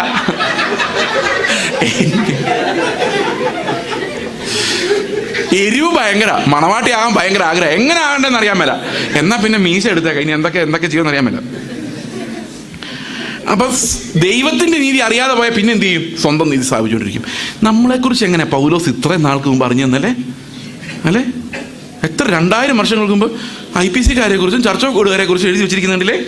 അവർക്ക് ദൈവത്തെ സംബന്ധിച്ച് ഭയങ്കര എരിവുള്ളവരെങ്കിലും പരിജ്ഞാനം. അവർ ദൈവത്തിൻ്റെ നീതി അറിയാതെ സ്വന്തം നീതി അന്വേഷിച്ചുകൊണ്ട് ദൈവത്തിൻ്റെ നീതി കീഴ്പ്പെട്ടിട്ടില്ല. അടുത്ത വാക്യതാണ്, വിശ്വസിക്കുന്ന ഏവനും നീതി ലഭിക്കാൻ ക്രിസ്തു ന്യായപ്രമാണത്തിൻ്റെ അവസാനമാകുന്നു. അപ്പം നീതി ലഭിക്കാനുള്ള വഴി എന്താണെന്ന് വെച്ച് കഴിഞ്ഞാൽ, ക്രിസ്തു നിങ്ങളിൽ ജീവിക്കുന്നുണ്ടെങ്കിൽ അവൻ എപ്പോഴും ന്യായപ്രമാണത്തിൻ്റെ അപ്പർ ലിമിറ്റിലേക്കാണ് പോകുന്നത്. അവൻ്റെ ജീവിതം നിങ്ങൾ ജീവിക്കുന്നെങ്കിൽ is always on the upper limit of the law. അതെങ്ങനെയാണെന്നാണ് നമ്മളിനി പറയാൻ പോകുന്നത്. ഇനി നിങ്ങൾ ശ്രദ്ധിച്ചോ, ഇതൊരു റെട്ടറിക്കാണ്, ക്വസ്റ്റ്യൻ ആൻസർ പോലെയാണ്. ന്യായപ്രമാണത്താലുള്ള നീതിയെ സംബന്ധിച്ച് അത് ചെയ്ത മനുഷ്യൻ അതിനാൽ ജീവിക്കും എന്ന് മോശ എഴുതിയിരിക്കുന്നു. മനസ്സിലായല്ലോ? അപ്പം ന്യായപ്രമാണത്തിൻ്റെ നീതി കൊടുത്തപ്പോൾ മോശ പറഞ്ഞെന്താ? ചെയ്തോ, ചെയ്തില്ലെങ്കിൽ മരിക്കും. ആ പ്രമാണം കൊടുക്കുമ്പോൾ നല്ല രസമാണത്. മോശ പറയാണ്, ഇന്ന എല്ലാ കാര്യങ്ങളും നിങ്ങൾ കൃത്യമായി ചെയ്താൽ നിങ്ങൾക്ക് ദൈവ അനുഗ്രഹങ്ങൾ തരും, നിങ്ങളെ ദേശത്ത് മാനിക്കും. അതാണ് ആവർത്തന പുസ്തകം 28. നമുക്ക് ഭയങ്കര ഇഷ്ടം അധ്യായം. ഈ കൽപ്പനകളൊന്നും അനുസരിച്ചില്ലെങ്കിൽ അടി കിട്ടും. അതുകൊണ്ട് അതാണ് പാക്കറ്റ്. അത് അനുസരണമുള്ള നല്ല പിള്ളേരോടല്ല പേരൻസ് അങ്ങനെ പറയുന്നത്. എന്ത് കൊടുത്താലും അനുസരിക്കാത്ത പിള്ളേരോടാണ് ഇങ്ങനെ പറയുന്നത്. ഉദാഹരണത്തിന്, ഞങ്ങളുടെ വീട്ടിൽ നിന്ന് വെളിയിൽ പോകുമ്പം മകനോട് പറയാമെന്ന് വെച്ചോ, ഞങ്ങൾ പോയിട്ട് വരുമ്പോഴേക്കും നീ റൂമെല്ലാം ഒന്ന് അടിച്ചു വാരിയിട്ടേ. അപ്പം പറയാം, എന്നെ കൊണ്ടെങ്കിലും വയ്യ, നമ്മൾ ചോക്ലേറ്റ് തരാം. പിന്നെ ഇന്നത്തെ കാലത്ത് ചോക്ലേറ്റ് തിന്നും മടുത്ത് കിടക്കുക. എനിക്ക് ചോക്ലേറ്റ് ഒന്നും വേണ്ട, അടി കിട്ടും. എന്നാ തൂത്ത് വരിയേക്കാം. ഇങ്ങനെ പറയുന്ന പിള്ളേർക്കുള്ളതാണ് എന്ത്? ലോ. കഠിന ഹൃദയമുള്ളവർക്ക് വേണ്ടി. എങ്ങനെയോ നമ്മൾ ബൈബിൾ വായിച്ചപ്പം ഈ ചോക്ലേറ്റ് കണ്ടുപിടിച്ചു. ആവർത്തന പുസ്തകം 28 അത് ഫ്രെയിം ചെയ്ത് വീട്ടിൽ വെച്ചു. ബാക്കി അതിൻ്റെ ന്യായപ്രമാണം എന്താണെന്നോ പരിച്ഛേദനയോ യാഗമർപ്പണമോ ഇതൊന്നും നമുക്ക് വേണ്ട. അതിനകത്ത് ചോക്ലേറ്റ് മാത്രം ഫ്രെയിം ചെയ്ത് പല വീടുകളിലുണ്ടായിരുന്നു ഒരു 5-6 വർഷം മുമ്പ്. ഓർമ്മയുണ്ടോ? പിന്നെ അബ്ബേസിൻ്റെ പ്രാർത്ഥന ഇങ്ങനെ വരും. നമുക്ക് ചോക്ലേറ്റ് എവിടെയെല്ലാം ഉണ്ടെന്ന് കൃത്യമായിട്ട് അറിയാം. അത് കണ്ടുപിടിച്ച് തരാനാണ് നമുക്ക് പ്രവാചകന്മാരുള്ളത്. ഓക്കെ, അപ്പോൾ ന്യായപ്രമാണത്തെക്കുറിച്ച് ഇങ്ങനെ പറയുന്നത്, അത് ചെയ്ത മനുഷ്യൻ അതിനാൽ ജീവിക്കും. ഓക്കെ, അപ്പോൾ നമ്മൾ പറയുന്നത് നീതിയെക്കുറിച്ച്, യേശുവിൻ്റെ നീതിയെക്കുറിച്ച് പറയുന്നു ചെയ്ത മനുഷ്യനല്ല, വിശ്വസിക്കുന്നവൻ എൻ്റെ നീതിമാൻ എങ്ങനെ ജീവിക്കും? വിശ്വാസത്താൽ ജീവിക്കും. ഇത് തമ്മിലുള്ള വ്യത്യാസം എന്താണെന്ന് ഞാൻ പറയാം. മോശ എന്നോടൊന്ന് പറയാണ്, ചെയ്സേ സത്യം പറഞ്ഞാൽ ഈ ന്യായപ്രമാണം ഇങ്ങനൊന്നും അല്ല. ഞാൻ പറഞ്ഞു അത് ഇങ്ങനൊന്നും അല്ലേ, ഇങ്ങനെയാണെന്ന് പറഞ്ഞാൽ ഇതൊരു നിഴലാണ് എന്ന് പറഞ്ഞാൽ ഇത് മർക്കട മുഷ്ടിയുള്ള ഒരു ജനത്തിന് കർത്താവ് തന്നെ പറഞ്ഞിട്ടുണ്ട്, നിങ്ങളുടെ ഹൃദയകാഠിന്യ നിമിത്തമാണ് മോശ ഇങ്ങനെയൊക്കെ എഴുതി തന്നത്. അപ്പോൾ ഇത് മർക്കട മുഷ്ടിയുള്ള ഒരു ജനത്തെ അനുസരണം പഠിപ്പിച്ച് ക്രിസ്തു എന്ന് മുന്നൊരുക്കാൻ വേണ്ടി അവരെ ഒരു ട്രാക്കിലേക്ക് എത്തിക്കാൻ വേണ്ടി ദൈവം കൊടുത്തതാണ്. സത്യം പറഞ്ഞാൽ ഒരു കർണം തടിച്ചാൽ മറ്റേ കർണം കാണിച്ചു കൊടുക്കുന്നതാണ് ദൈവത്തിൻ്റെ നീതി, അതാണ് ദൈവത്തിന് ഇഷ്ടം എന്ന് മോശ എന്നോട് പറഞ്ഞു എന്ന് വിചാരിച്ചോ. ഞാൻ മോശയോട് ചോദിക്കുന്ന ഒരൊറ്റ ചോദ്യമുള്ളൂ, എനിക്ക് തടി മാത്രമേ ഉള്ളൂ, പക്ഷെ എന്നെ ഇടിക്കാൻ വരുന്നവൻ ജിമ്മ. ഒറ്റ ഇടിക്കുക എൻ്റെ ബ്രെയിനിൽ നിന്ന് ബ്ലഡ് മൂക്കിലൂടെ വായിക്കൂടെ ഒക്കെ ഒഴുകുന്ന, അടുത്ത് ഇടിക്കാൻ തട്ടിപ്പോ. കർണക്കുട്ടി കാണിച്ചു കൊടുത്താൽ, കർണം കാണിച്ചു കൊടുത്താൽ അല്ലേ,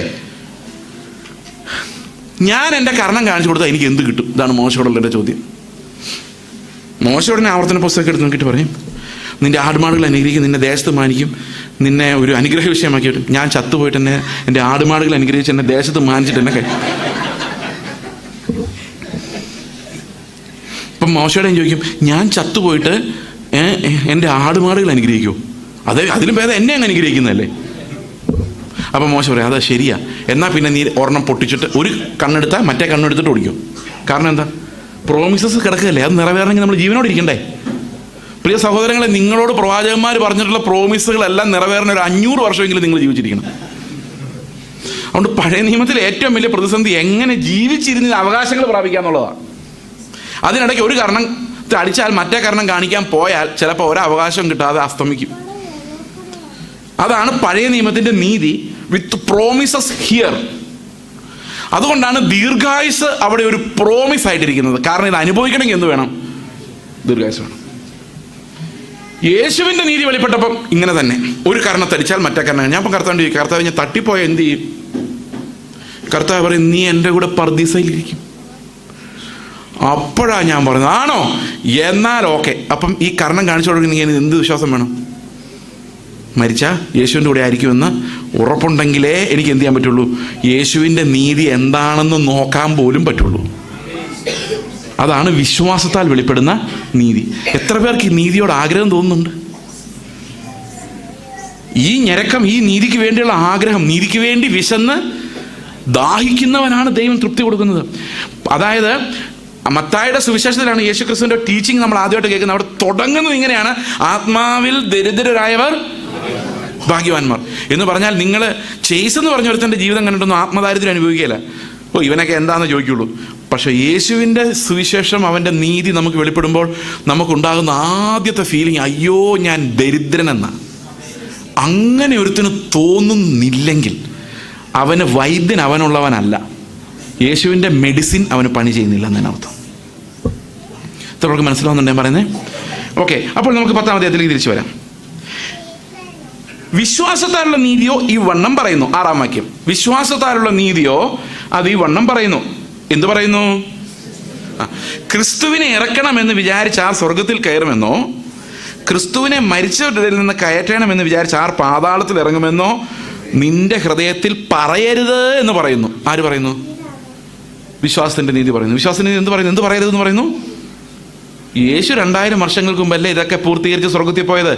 ഇനി യേശു എനിക്ക് പകരക്കാരനായി ജീവിക്കണമെങ്കിൽ ഞാൻ പോയി യേശുവിനെ സ്വർഗത്തിൽ നിന്ന് വിളിച്ചിറക്കിക്കൊണ്ട് വരണോ? യേശു എന്തിയേ? ഇങ്ങനെ നിന്റെ ഹൃദയത്തിൽ നീ പറയരുത്.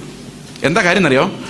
യേശുവിനെ സ്വർഗത്തിൽ നിന്നോ പാതാളത്തിൽ നിന്നോ, അവിശ്വാസികളോടുള്ള പാതാളത്തിൽ നിന്നോ വിളിച്ചിറക്കി ഞാനിനി നീതിമാൻ, എന്നെ പകരം അവനെ കൊണ്ട് ചെയ്യിപ്പിക്കാം എന്ന് നീ ചിന്തിക്കരുത്. അങ്ങനെ അല്ല വിശ്വാസത്തിൻ്റെ നീതി വർക്ക് ചെയ്യുന്നത്. ഒരു പക്ഷേ നിനക്ക് പകരം യേശു ജീവിക്കുന്നു എന്ന് പറയുമ്പോൾ ഒരു പക്ഷേ നീ അങ്ങനെ ചിന്തിച്ചേക്കാം. പക്ഷെ അങ്ങനെ അല്ല. അങ്ങനെ നീ നിന്നോട് സ്വയം പറയരുത്, ഈ യേശുവിനെ ഞാൻ എങ്ങനെ വിളിച്ചിറക്കിക്കൊണ്ട് വരും, എവിടെ അന്വേഷിക്കും, ഇങ്ങനെ ചോദിക്കരുത്. എന്തുകൊണ്ട് ചോദിക്കരുത്? അടുത്ത വാക്യം വചനമാണ്. അതാ നീതിയുടെ വചനം. നമ്മൾ കഴിഞ്ഞ ദിവസം പറഞ്ഞില്ലേ, നീതിയുടെ വചനം സംബന്ധിച്ച് എന്ത് വേണം? പരിചയം. വചനം നിനക്ക് സമീപമായി, നിന്റെ വായിലും നിന്റെ ഹൃദയത്തിലും ഇരിക്കുന്നു. സ്വർഗത്തിലും പോയി അന്വേഷിക്കേണ്ട, പാതാളത്തിലും പോയി യേശുവിനെ അന്വേഷിക്കേണ്ട. യേശു നിനക്ക് പകരക്കാരനായി ജീവിക്കണമെങ്കിൽ എന്ത് ചെയ്താൽ മതി? നിന്റെ വായിലും നിന്റെ ഹൃദയത്തിലുമുള്ള വചനത്തെ കണ്ടെത്തിയാൽ മതി. വായിലെന്തോ ഇരിക്കുന്നേ? വായിലെന്തോ ഇരിക്കുന്നേ? കണ്ണാടി നോക്കി അറിയാൻ പറ്റത്തില്ല. വായിലെന്തോ ഇരിക്കും? എൻ്റെ വായിലിരി അതല്ലേ, അതെന്താന്ന് ആർക്കും അറിയാൻ മേലല്ലേ? അറിയരുതെന്നാണ് നമ്മൾ പറയുന്നത്. എൻ്റെ വായിലിരിക്കുന്ന എന്താണെന്ന് നീ കേൾക്കരുത്. എന്തെങ്കിലും ഇരിപ്പുണ്ടോ വായിൽ? ഈ നീതി ഇരിക്കുന്ന വായിൽ, ഹൃദയത്തിലാണെന്ന് പറഞ്ഞേക്കുന്നത്. ഓക്കെ, വായിലും വചനം നിനക്ക് സമീപമായി നിന്റെ വായിലും നിന്റെ ഹൃദയത്തിലും ഇരിക്കുന്നു. അതെന്താണ്? അത് ഞങ്ങൾ പ്രസംഗിക്കുന്ന വിശ്വാസ വചനം തന്നെ. അപ്പം ഈ അപ്പോസ്തലന്മാർ പ്രസംഗിക്കുന്ന ഉപദേശരൂപം, നീതി നൽകുന്ന വിശ്വാസത്തിൻ്റെ വചനം, പ്രവൃത്തിയാലല്ലാത്ത സകലരെയും രക്ഷിക്കുന്ന നീതിയെ വെളിപ്പെടുത്തുന്ന വചനം ദൈവം നമുക്ക് തന്നിരിക്കുന്നത് നമ്മുടെ വായിലും നമ്മുടെ ഹൃദയത്തിലുമാണ് എന്നാണ് അപ്പോസ്തലൻ പറയുന്നത്. എന്താണ് വായിലിരിക്കുന്നതെന്ന് ആർക്ക് പറയാം? അടുത്ത വാക്യം. യേശുവിനെ കർത്താവെന്ന് വായുകൊണ്ട്, ദൈവം അവനെ മരിച്ചവരിൽ നിന്ന് ഉയർത്തെഴുന്നേൽപ്പിച്ചു എന്ന് ഹൃദയം കൊണ്ടും. അപ്പൊ ഹൃദയത്തിൽ എന്തായിരിക്കുന്നത്? വായിൽ എന്തായിരിക്കുന്നത്? വായിൽ എന്തായിരിക്കുന്നത്? യേശുവാണ് എൻ്റെ കർത്താവ്. ഇതാണ് വായിലിരിക്കുന്നത്. ആരാ നിങ്ങളുടെ കർത്താവ്? യേശുവാണോ? Are you sure? ഈ കർത്താവ് എന്ന് പറഞ്ഞാൽ ആരാ? ഞാൻ വിശ്വസിക്കുന്ന സമയത്ത്, രക്ഷിക്കപ്പെടുന്ന സമയത്ത് എനിക്ക് ഭയങ്കര ബോധ്യമായിരുന്നു യേശു എൻ്റെ കർത്താവെന്ന്. അപ്പോൾ ഞാൻ എന്ത് ചെയ്യുന്നത്, കോളേജിൽ പഠിച്ചുകൊണ്ടിരിക്കാം. അപ്പോൾ എന്നോട് ആൾക്കാർ പറയും, യേശുവാണ് ഹൃദയത്തിൻ്റെ സിംഹാസനത്തിലിരുന്ന് കാര്യങ്ങൾ തീരുമാനിക്കേണ്ടത്. അപ്പോൾ ഞാൻ ആലോചിക്കും, കർത്താവെ, ഞാൻ രാവിലെ എന്താ ബ്രേക്ക്ഫാസ്റ്റ് കഴിക്കേണ്ടതെന്ന് യേശു വേണം തീരുമാനിക്കും. കർത്താവല്ലേ, എല്ലാവരും തീരുമാനിക്കണം, യേശു തീരുമാനിക്കണം. ഇങ്ങനെ ഞാൻ ചിന്തിക്കുന്നത്.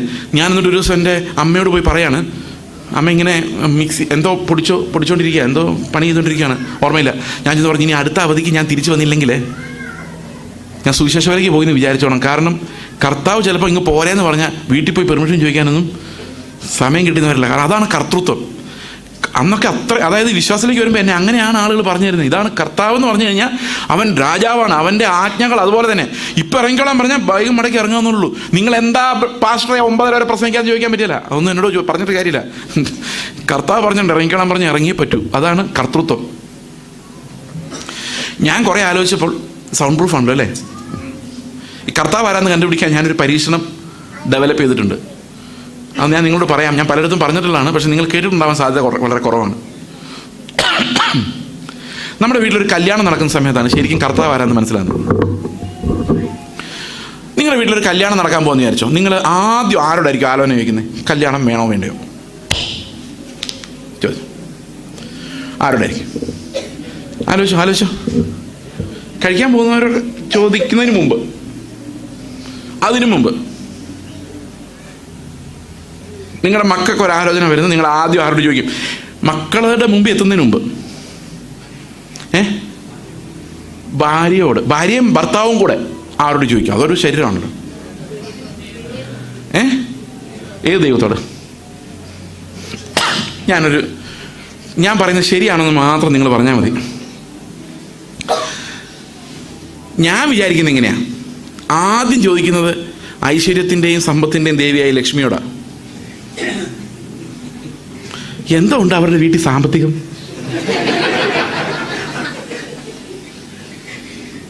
ഭയങ്കര ടീമാ. ഹൃദയം അങ്ങ് കുളിർന്നു. അടുത്ത ചോദ്യം സരസ്വതിയോടാ. വിജ്ഞാനത്തിൻ്റെയും മ്യൂസിക്കിൻ്റെയും. എന്തുണ്ട് പെൺകുട്ടിക്ക് വിദ്യാഭ്യാസം? MBA കാരിയാ. ഫൈൻ.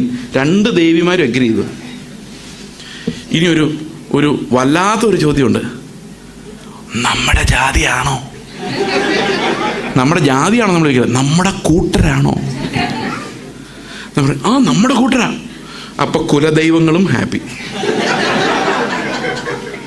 ഇത്ര ഓക്കെ ആയാലല്ലേ പിള്ളേരോട് പറയുള്ളൂ ഇങ്ങനൊരു പ്രപ്പോസൽ ഉണ്ടെന്ന്.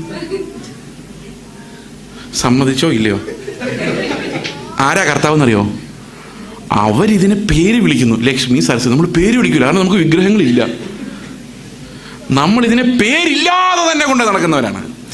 അതുകൊണ്ടാണ് യേശു പുതിയ നിയമത്തിൽ ഒരിടത്തും ഈ ഗ്രീക്കുകാരുടെ റോമാക്കാരുടെ ദൈവങ്ങളെ കുറ്റം പറഞ്ഞു.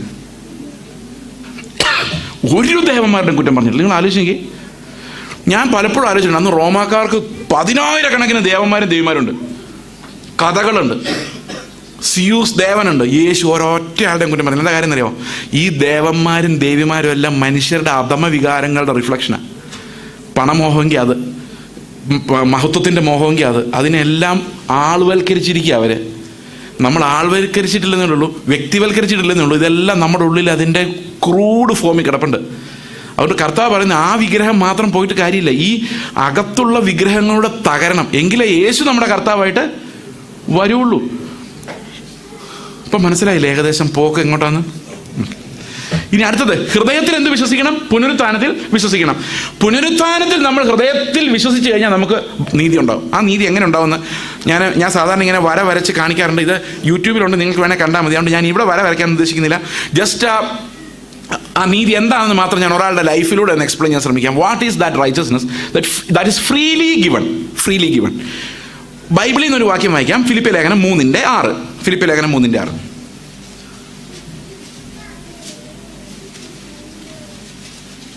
ഫിലിപ്പിയ ലേഖനം ശുഷ്കാന്തി സംബന്ധിച്ച് സഭയെ ഉപദ്രവിച്ചവൻ ന്യായപ്രമാണത്തിലെ നീതി സംബന്ധിച്ച് അനിന്ദ്യൻ, അതായത് ബ്ലെയിംലെസ്. അവൻ സ്വയം പറയുന്നതാണ്, ന്യായപ്രമാണത്തിലെ എല്ലാ കൽപ്പനകളും അനുസരിച്ചവനാണ് ഞാനെന്നാണ് അവൻ പറയുന്നത്. 613 കാര്യം ചെയ്തിട്ടുണ്ട്. അടുത്ത വാക്യം. വേണ്ട 9-ാം വാക്യം.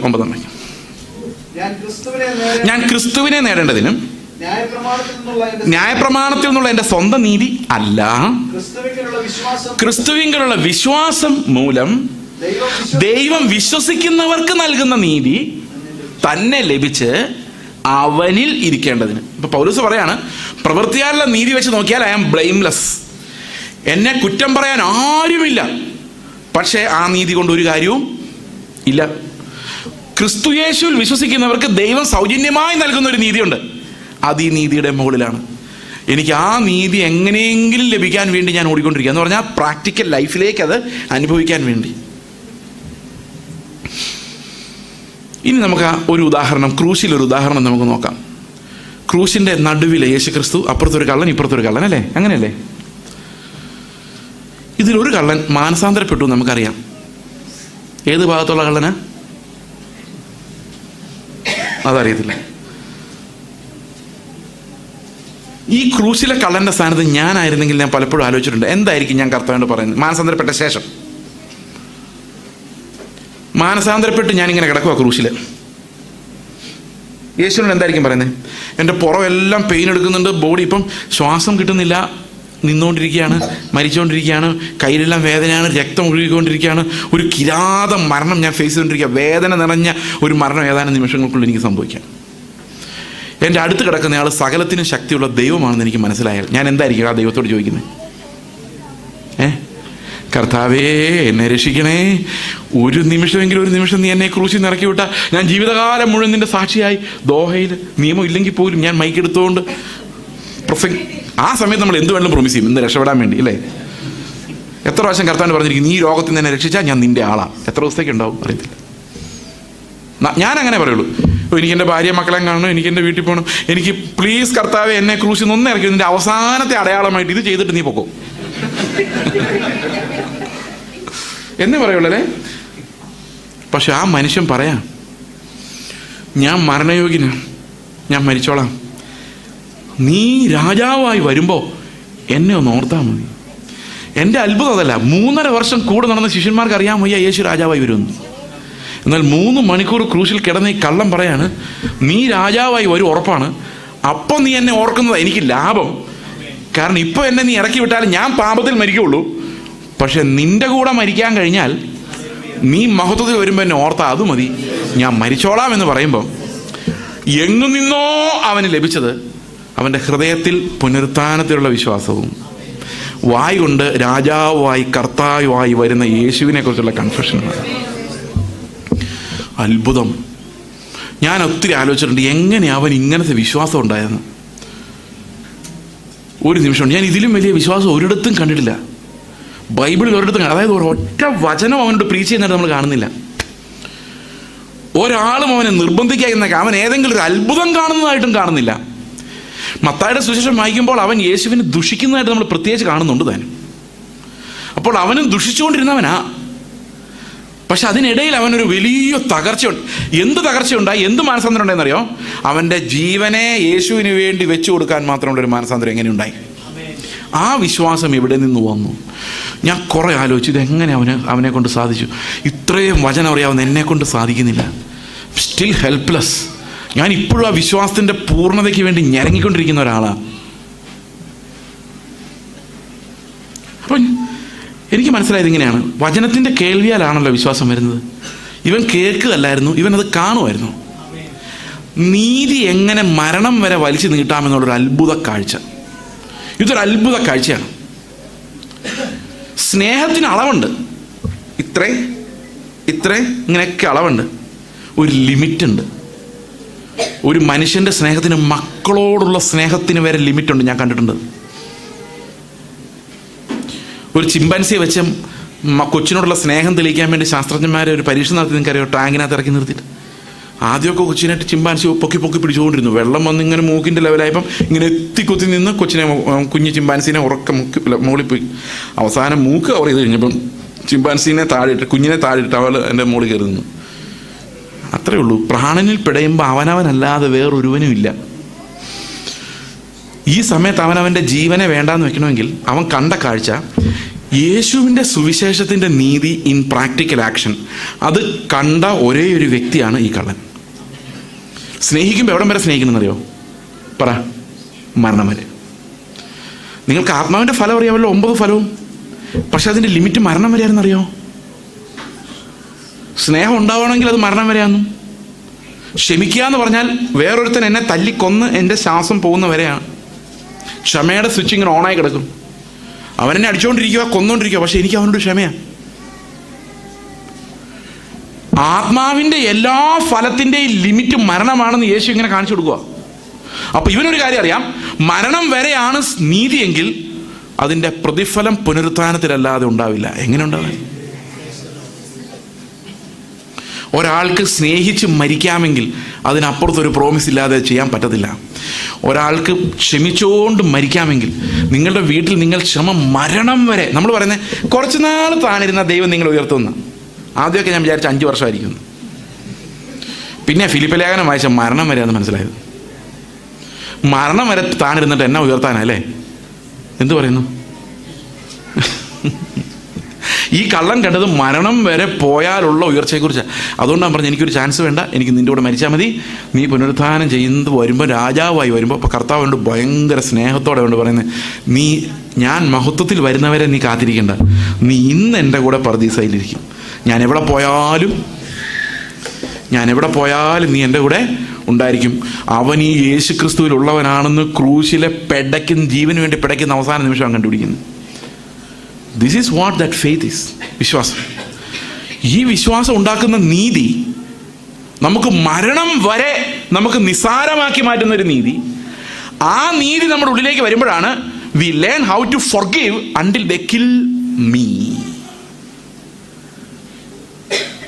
അവരെന്നെ, എൻ്റെ പൈസ മുഴുവൻ എടുത്ത് മാറ്റി, എന്നെ വഞ്ചിച്ച് ദ്രോഹിച്ച് എന്നെ കൊണ്ടെല്ലാം ചെയ്യിപ്പിച്ച് അപവാദം പറഞ്ഞ് നശിപ്പിച്ച് കൊല്ലുന്ന വരെ അവനോട് സ്നേഹം എന്ന് പറയുന്ന വികാരം ഓഫാകാതിരിക്കണമെങ്കിൽ ഞാനല്ല, യേശുക്രിസ്തു എൻ്റെ പകരം എൻ്റെ ഉള്ളിൽ ജീവിക്കണം. ഇത്രയൊക്കെ മനസ്സിലാവുന്നുണ്ട്. അപ്പം നിങ്ങൾ വിചാരിക്കുമായിരിക്കുമോ ഞങ്ങളെല്ലാം ഇപ്പം ഇങ്ങനെ ആകാൻ പോകുന്നു. അങ്ങനൊന്നും ആകാനൊന്നും പോകുന്നില്ല. നമ്മുടെ ജീവിതകാലം മുഴുവൻ നമ്മൾ തന്നെയാണ്. പക്ഷെ നമ്മുടെ ഉള്ളിലുള്ള ഈ പുനരുത്ഥാനത്തിലുള്ള വിശ്വാസവും, മരിച്ചാലും സാരമില്ലെന്നുള്ള വിശ്വാസവും, അതുപോലെ യേശുക്രിസ്തു എൻ്റെ കർത്താവാണെന്നുള്ള ഏറ്റുപറച്ചിലും, നമ്മുടെ പ്രവൃത്തികളിൽ ഒരു പെർഫെക്ഷനും വന്നില്ലെങ്കിലും ആ ഞരക്കം എന്നെ നീതിമാനായി പ്രഖ്യാപിച്ചുകൊണ്ടേയിരിക്കുകയാണ്. ഇത് ഞാൻ വേറൊരു എക്സാമ്പിളിലൂടെ നിങ്ങളെ കാണിച്ചാൽ, അത് പടം വരച്ചേ പറ്റുള്ളൂ. എങ്ങനെയാണ് ഈ നീതി അനുദിനം നമ്മൾ അനുഭവിക്കുന്നത്?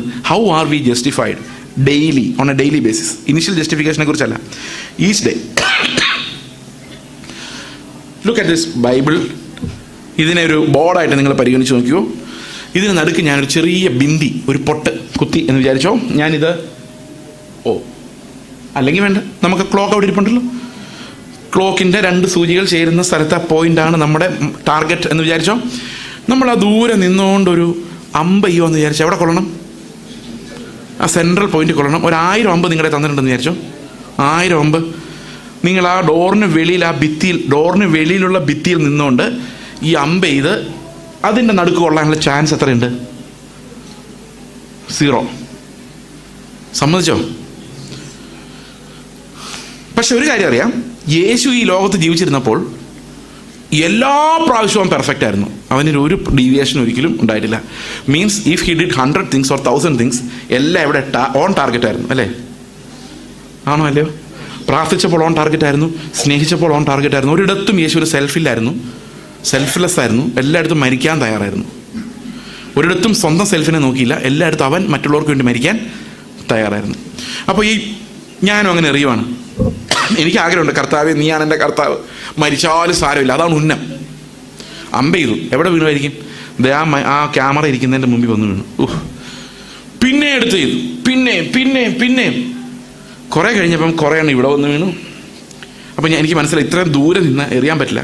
അകത്ത് കയറി നിന്നു, എറിഞ്ഞു. കുറേ എണ്ണം പോഡിയത്തിൽ വീണു, പുൾപ്പിറ്റിൽ വീഴാൻ തുടങ്ങി. ഒരെണ്ണം ക്ലോക്കിൽ 6 വന്ന് കൊണ്ടു. എവിടെ കൊണ്ടു? 6. ഞാൻ മരിച്ചും പോയി.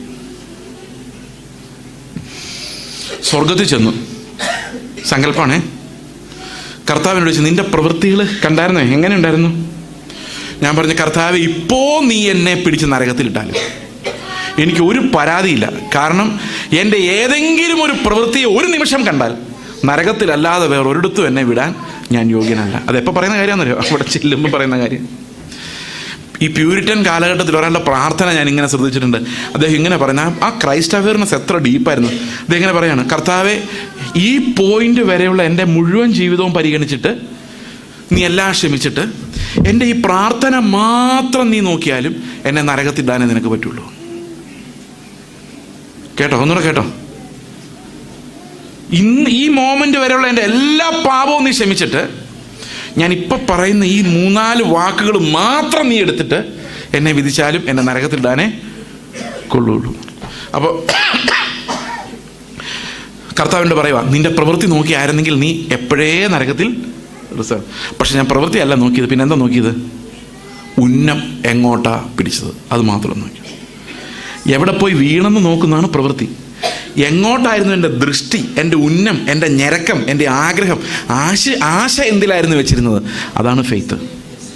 അപ്പോൾ ഓരോ പ്രാവശ്യവും ഞാൻ യേശുവിന് വേണ്ടി ഞരങ്ങുമ്പം ഞാൻ ഔട്ട്പുട്ടിൽ ഒന്നും ഉണ്ടാക്കിയില്ലെങ്കിലും കർത്താവ് വിശ്വാസത്തെ എനിക്ക് നീതിയായി കണക്കിട്ട് എൻ്റെ അക്കൗണ്ടിലേക്ക്, ഇപ്പം ഉദാഹരണത്തിന് ഞാനിപ്പോൾ പ്രസംഗിച്ചുകൊണ്ടിരിക്കുമ്പോൾ ഞാൻ പറയാം, കർത്താവെ ഞാനല്ല നീ ആയിരിക്കണം, അല്ല വേറെ വലിയ പ്രസംഗനെ പോലെ ആകാൻ വേണ്ടിയല്ല, യേശുവിനെ പോലെ ആകാൻ വേണ്ടി ആണ് ഞാൻ ഞരങ്ങുന്നതെങ്കിൽ എൻ്റെ കുറവുകൾ, എൻ്റെ ബലഹീനതയിൽ ആര് തികച്ചോളും? അത് കർത്താവ് തികച്ചോളും. അവിടെ ചെല്ലുമ്പം പ്രതിഫലം എങ്ങനെ എഴുതി വെക്കുന്നറിയാം?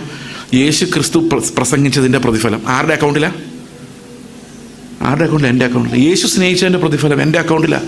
അവൻ്റെ നീതി എൻ്റെ അക്കൗണ്ടിൽ വരുന്നതിന് എന്താ കാരണം? ഫെയ്ത്താണ് കാരണം. എത്ര പേർക്ക് മനസ്സിലാവുന്നുണ്ട് ഞാൻ പറയുന്നത്? ഉന്നത്തിലൂടെ നമ്മൾ യേശു എന്ന ടാർഗറ്റാണ്, നമുക്കല്ലാതെ ഒരു ടാർഗറ്റും ഇല്ല. മനുഷ്യനെ ലക്ഷ്യം വെച്ചാൽ നമുക്ക് നീതിമാന്മാരാന്നൊക്കെ തോന്നിപ്പോവും. പക്ഷെ യേശുവിനെയാണ് നമ്മൾ ലക്ഷ്യം വയ്ക്കുന്നതെങ്കിൽ നമുക്ക് അവനിലെത്താതെ സമാധാനം ഉണ്ടാവില്ല. അവനിലെത്താതെ നമ്മുടെ ഹൃദയം റെസ്റ്റ് ചെയ്യത്തില്ല. അവനിലെത്താതെ നമുക്ക് നമ്മളെ തന്നെ നല്ലത് എന്ന് പറയാൻ കഴിയില്ല. കാരണം യേശു നമ്മുടെ മുമ്പിൽ അതുപോലൊരു വെളിപ്പാടായിട്ടാണ് വരുന്നത്. അവൻ്റെ നീതി സകല മനുഷ്യരെയും പാപബോധത്തിലേക്കും, അല്ലെ, ഒന്നുമില്ലായ്മയുടെ ആ ഫീലിങ്ങിലേക്ക് നയിക്കുന്നത്. I am worthless O Lord, thank you for your grace. നിന്റെ കൃപയാൽ മാത്രമാണ് ഞാൻ ശ്വാസം വിട്ട് ഇവിടെ നിൽക്കുന്നത്.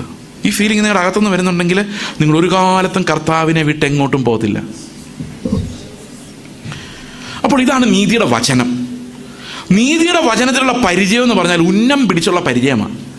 മരണഭയത്തെ അതിജീവിക്കുന്ന, വിശ്വാസം പ്രകടിപ്പിക്കുന്ന പരിചയം. ഉദാഹരണം, ഈ മരണം എന്ന് പറഞ്ഞാൽ എപ്പോഴും നിങ്ങൾ വിചാരിക്കരുത് ശാരീരിക മരണമാണ്. ശാരീരിക മരണം നിർബന്ധമൊന്നുമല്ല. ഓരോ സമയത്തും എൻ്റെ ആർഗ്യുമെൻറ്റിൻ്റെ മരണം പലതരത്തിലുണ്ടാകും. മരണം വർക്ക് ചെയ്യുന്നത് ഈ പഴയ മനുഷ്യനിൽ എപ്പോഴും ഇത് വർക്ക് ചെയ്തോണം, ഈ മരണം വർക്ക് ചെയ്യണം. പഴയ മനുഷ്യൻ എവിടെല്ലാം എഴുന്നേൽക്കുന്നോ അവിടെയെല്ലാം എന്ത് വർക്ക് ചെയ്യണം? മരണം വർക്ക് ചെയ്യണം. കാരണം in principal he has died. ആ മരണം എൻ്റെ പഴയ മനുഷ്യൻ ഓരോ നിമിഷവും അനുഭവിച്ചുകൊണ്ടിരിക്കണം. അപ്പം ഈ പഴയ മനുഷ്യൻ്റെ മരണം ഞാൻ അനുഭവിച്ചുകൊണ്ടിരിക്കുമ്പോൾ പുതിയ മനുഷ്യൻ എൻ്റെ ഉള്ളിൽ വ്യക്തമായി പ്രകടമായി വന്നുകൊണ്ടേയിരിക്കും. അപ്പോൾ ഓരോ ദിവസവും ക്രൂശ് എടുത്ത് എന്തിനാ കർത്താവിൻ്റെ പുറകെ പോകുന്നത്? ഈ ക്രൂശ് എടുക്കുക എന്ന് പറഞ്ഞ എന്താ അർത്ഥം? എന്താ തോക്കെടുത്തോണ്ടിരാൻ പറയുന്നത്? എന്താ അതും കൊല്ലാനുള്ള ഉപകരണം അല്ലേ? തോക്കൊന്നില്ലായിരുന്നല്ലേ? കത്തി. ക്രൂശിന് പകരം അന്ന് യേശു ക്രൂശ് എടുത്തുകൊണ്ട് തന്നെ അനുഗമിക്കാൻ പറയുമ്പോൾ യേശു ക്രൂശിൽ കയറിയിട്ടില്ല. ശിഷ്യന്മാരൊക്കെ കണ്ടിട്ടേ ഉള്ളൂ ഇവിടെ ആളുകൾ ക്രൂശിക്കപ്പെടുന്നത്.